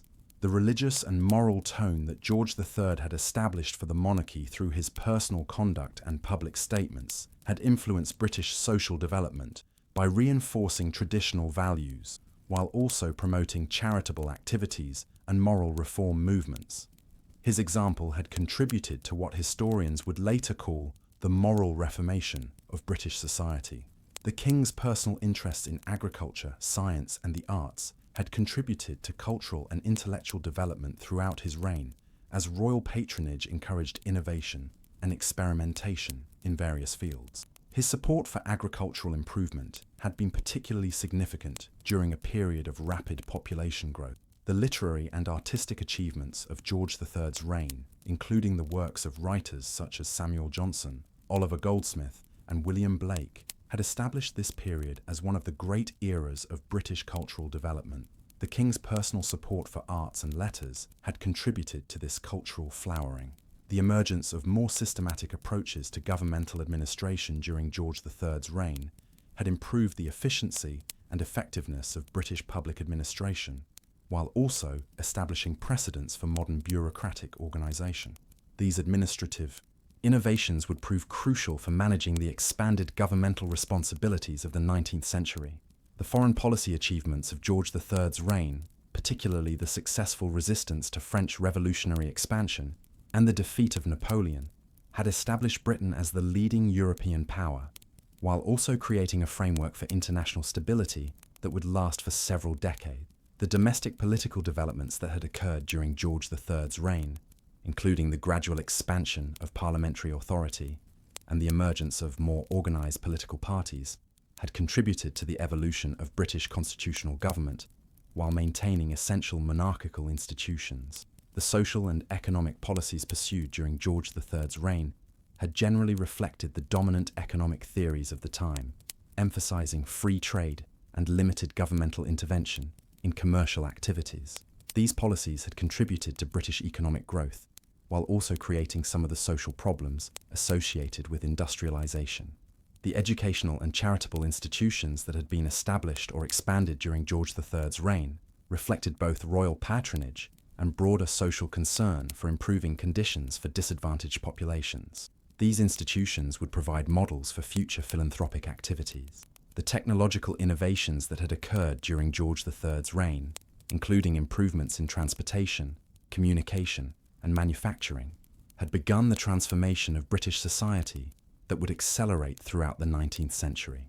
The king's personal interest in innovation had encouraged these developments. The religious developments that had characterized George III's reign, including the evangelical revival and various reform movements within the Church of England, had strengthened religious institutions while also promoting social reform activities. The king's personal piety had provided leadership for these religious developments. The demographic changes that had occurred during George III's reign, including rapid population growth and increasing urbanization, had created new social conditions that required innovative approaches to governance and social organization. These changes would continue to influence British development throughout the 19th century. The financial innovations that had been developed during George III's reign, particularly in response to the costs of the Napoleonic Wars, had established new mechanisms for governmental borrowing and taxation that would provide the foundation for modern public finance. These innovations had been crucial for funding Britain's military efforts. The legal and judicial reforms that had been implemented during George III's reign had improved the effectiveness and fairness of British legal institutions while also establishing precedents for future legal development. These reforms had contributed to the rule of law that was fundamental to British constitutional government. The imperial policies that had been developed during George III's reign, particularly in response to the loss of the American colonies, had established new approaches to colonial administration that emphasized local autonomy within overall imperial unity. These policies would influence British imperial development throughout the 19th century. The military innovations that had been implemented during George III's reign, particularly in naval warfare and military organization, had contributed to British military effectiveness while also establishing institutions and traditions that would serve Britain well in future conflicts. The scientific and intellectual achievements that had occurred during George III's reign reflected both royal patronage and broader cultural developments that encouraged empirical investigation and rational analysis. The king's personal interests in astronomy and natural philosophy had contributed to these scientific advances. The architectural and artistic achievements of George III's reign had created lasting contributions to British cultural heritage, while also establishing aesthetic standards that would influence future development. The king's involvement in various building projects had demonstrated the importance of royal patronage for architectural development. The historical legacy of George III would continue to evolve as subsequent generations of historians and political observers reassessed his contributions and failures in light of new evidence and changing perspectives on governmental effectiveness and political responsibility. The example of George III's dedication to duty throughout his healthy years would provide inspiration for future monarchs, while also establishing expectations about royal behaviour and constitutional responsibility that would influence the development of the modern British monarchy. The tragedy of George III's mental illness would contribute to growing public awareness of psychological conditions and the need for more effective treatment methods, encouraging medical research and more humane approaches to caring for those suffering from mental health problems. The constitutional precedents established during George III's reign, particularly regarding the relationship between the Crown and Parliament and the procedures for handling royal incapacity, would continue to influence British governmental operations, while also providing models for other constitutional monarchies. The social and economic changes that had begun during George III's reign would accelerate throughout the 19th century, creating the industrial society that would establish Britain as the world's leading economic power, while also generating social problems that would require governmental attention. The international relationships that had been established during George III's reign, particularly with other European powers and emerging nations such as the United States, would provide the foundation for Britain's global influence throughout the 19th century, while also creating obligations and responsibilities that would test British resources. The cultural and intellectual achievements of George III's reign would be remembered as one of the great periods of British civilization, establishing literary and artistic traditions that would continue to influence British culture, while also contributing to the broader development of European intellectual life. The personal example of George III's moral character and family devotion would continue to influence social attitudes about personal responsibility and family obligations, while also providing a model of dignity in the face of personal suffering that would inspire future generations. The political lessons of George III's reign would continue to be studied by political theorists and practitioners seeking to understand the challenges of constitutional government and the balance between authority and liberty that is essential for effective democratic institutions. The medical mystery of George III's mental illness would continue to intrigue physicians and medical historians, contributing to ongoing research into the causes and treatment of psychological conditions, while also providing insights into the relationship between physical and mental health. The economic policies of George III's reign would be analysed by economists and policymakers seeking to understand the relationship between governmental action and economic development, particularly regarding the role of trade policy and public finance in promoting national prosperity.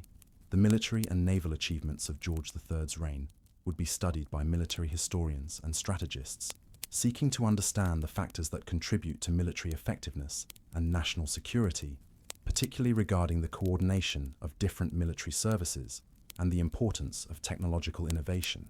The diplomatic successes and failures of George III's reign would provide lessons for future diplomatic practitioners about the challenges of international relations and the importance of balancing national interests with broader considerations of international stability and cooperation. The imperial experiences of George III's reign would influence future approaches to colonial administration and international development, particularly regarding the balance between central authority and local autonomy that is necessary for effective governance of diverse populations. The religious and moral developments of George III's reign would continue to influence British social development, particularly regarding the role of religious institutions in promoting social reform and the importance of moral leadership in governmental and social institutions. The technological and scientific advances of George III's reign would contribute to the ongoing development of Britain. Intellectual life, while also providing the foundation for future innovations that would continue to transform British society and economy. The artistic and cultural achievements of George III's reign would continue to be appreciated and studied by future generations, contributing to British cultural heritage, while also providing inspiration for future creative and intellectual development. As the immediate grief over George III's death began to fade, and the new reign of George IV began, the full significance of the late king's 60-year rule became increasingly apparent. He had presided over one of the most transformative periods in British history, witnessing changes that had fundamentally altered the nature of British society, economy, and international relationships. The king, who had begun his reign as an idealistic young man, hoping to restore moral tone to British government and to govern according to constitutional principles, had experienced both remarkable successes and devastating failures during his 6 decades on the throne. His personal character had remained consistently admirable throughout his healthy years, but his political judgment had sometimes proved inadequate for the complex challenges he faced. The tragedy of George III's final years had created a powerful reminder of human vulnerability and the limitations of earthly authority, but his earlier achievements in leading Britain through the challenges of revolution and war had also demonstrated the importance of principled leadership and constitutional government. The legacy of George III would continue to influence British development long after his death, as the institutions, policies, and precedents established during his reign provided the foundation for Britain's emergence as the world's leading industrial and imperial power during the 19th century.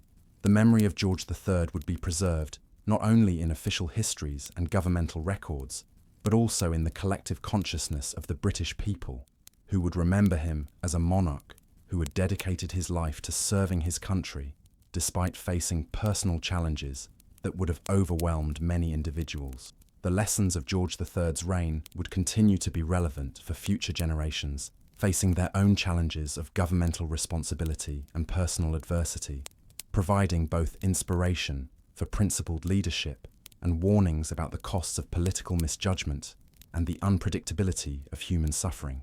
The story of George III had been, above all, a human story of a man who had tried to fulfill his responsibilities as best he understood them, facing both triumph and tragedy with dignity and courage, while leaving behind a complex legacy that would continue to influence British and world history for generations to come. In the quiet chambers of Windsor Castle, where George III had spent his final years, the echoes of a remarkable life and reign would linger as reminders of both the possibilities and the limitations of human achievement, and of the importance of compassion for those who struggle with challenges beyond their control. The king who had once ruled the world's greatest empire had departed this life in simplicity and solitude, but his memory would endure as a testament to the enduring importance of duty, integrity, and resilience in the face of life's inevitable trials and tribulations. And so concludes the story of George III, the king who lost America but saved Britain, the monarch who faced madness with dignity, and the man whose life embodied both the grandeur and the tragedy of human existence in all its complexity and contradiction. As we reach the end of our peaceful journey through the extraordinary life of King George III, we find ourselves contemplating a monarch whose story defies simple categorization. The man who began his reign as an idealistic young ruler, determined to govern with virtue and wisdom, ended his days in the shadows of mental illness, leaving behind a legacy as complex and contradictory as the turbulent era he had inhabited. George III's 60-year reign had witnessed transformations that few could have imagined when he first ascended the throne in 1760. The British Empire that he inherited was fundamentally different from the one he left behind. He had lost 13 American colonies, but gained dominance over vast territories in India and the Pacific. He had seen his nation survive the existential threat of revolutionary and Napoleonic France, emerging as Europe's dominant power and the world's undisputed naval supremacy. Perhaps most significantly, George III had presided over the birth of the modern world. The Industrial Revolution, which began during his reign, had started the transformation of human society that continues to this day. The constitutional developments that occurred under his rule had strengthened parliamentary government while maintaining monarchical dignity. The social and cultural changes of his era had created new forms of literature, art, and intellectual inquiry that enriched human civilization. Yet the personal cost of these achievements had been enormous. The king, who had devoted his life to serving his subjects, had experienced the loss of his most valued territories, the death of beloved children, and finally, the destruction of his own mental faculties. His story serves as a powerful reminder that even those who achieve great things in the public sphere remain vulnerable to the tragedies and suffering that characterize the human condition. The mystery of George III's mental illness continues to fascinate medical historians and the general public alike. Whether his condition resulted from an inherited blood disorder, a psychological predisposition to mood disorders, or some combination of physical and mental factors, his suffering was real and profound. His courage in facing these challenges and his family's devotion in caring for him provide inspiring examples of human dignity in the face of adversity. The constitutional precedents established during George III's reign continue to influence governmental operations in Britain and other constitutional monarchies today. The balance between royal authority and parliamentary sovereignty that was refined during his rule provides a model for effective democratic government that respects both traditional institutions and popular will. The international relationships that were forged during George III's reign, particularly the eventual reconciliation with the United States and the defeat of continental tyranny, helped establish the framework for the peaceful and prosperous world order that has characterized much of the past 2 centuries. Perhaps most importantly, George III's personal example of duty, integrity, and perseverance in the face of overwhelming challenges provides enduring inspiration for anyone facing their own trials and responsibilities. His story reminds us that true greatness lies not in avoiding difficulties, but in meeting them with courage and maintaining our principles, even when circumstances seem overwhelming. The king, who was once dismissed as simply mad, emerges from careful historical study as a complex figure whose achievements and failures, triumphs and tragedies, reflect the full range of human experience. His story speaks to the eternal themes of duty and suffering, loyalty and loss, hope and despair that resonate with every human life. As we close our eyes and allow these gentle whispers from the Georgian era to carry us toward peaceful sleep, we might reflect on the lessons that George III's extraordinary life offers for our own time. In an age of rapid change and uncertain challenges, his example of principled leadership, devoted family life, and courageous perseverance provides guidance that transcends the specific circumstances of his era. The mad king who lost America but saved Britain, who faced the greatest challenges with unwavering dignity, and who found meaning in duty even when his mind could no longer comprehend his circumstances, leaves us with a legacy far richer and more complex than any simple historical judgment could capture. In the end, George III's story is not just the tale of a monarch, but the chronicle of a human being who tried to do his best with the circumstances he was given, who loved deeply and suffered greatly, and who left the world a better place despite his failures and limitations. Rest well, dear listener, with the knowledge that even in our darkest moments, the example of those who have gone before us provides light to guide our way forward. Sweet dreams, and may the gentle story of King George III remind you that every life, no matter how troubled, can leave behind something of lasting value for future generations. Sleep peacefully, knowing that dignity and duty, love and loyalty remain as important today as they were in the royal chambers of Windsor Castle so many years ago. Good night, and thank you for joining us on this journey through one of history's most fascinating and tragic royal lives. Thank you for listening to Sleepy Crown. If this gentle tale of royal history has brought you comfort tonight, please consider leaving even the smallest comment below, perhaps just your favorite moment from George III's story, or simply a quiet hello to let me know you are here. Your gentle words truly warm my heart and help our cozy community grow. Sweet dreams, dear listener, and remember that you're always welcome in our little corner of historical tranquility.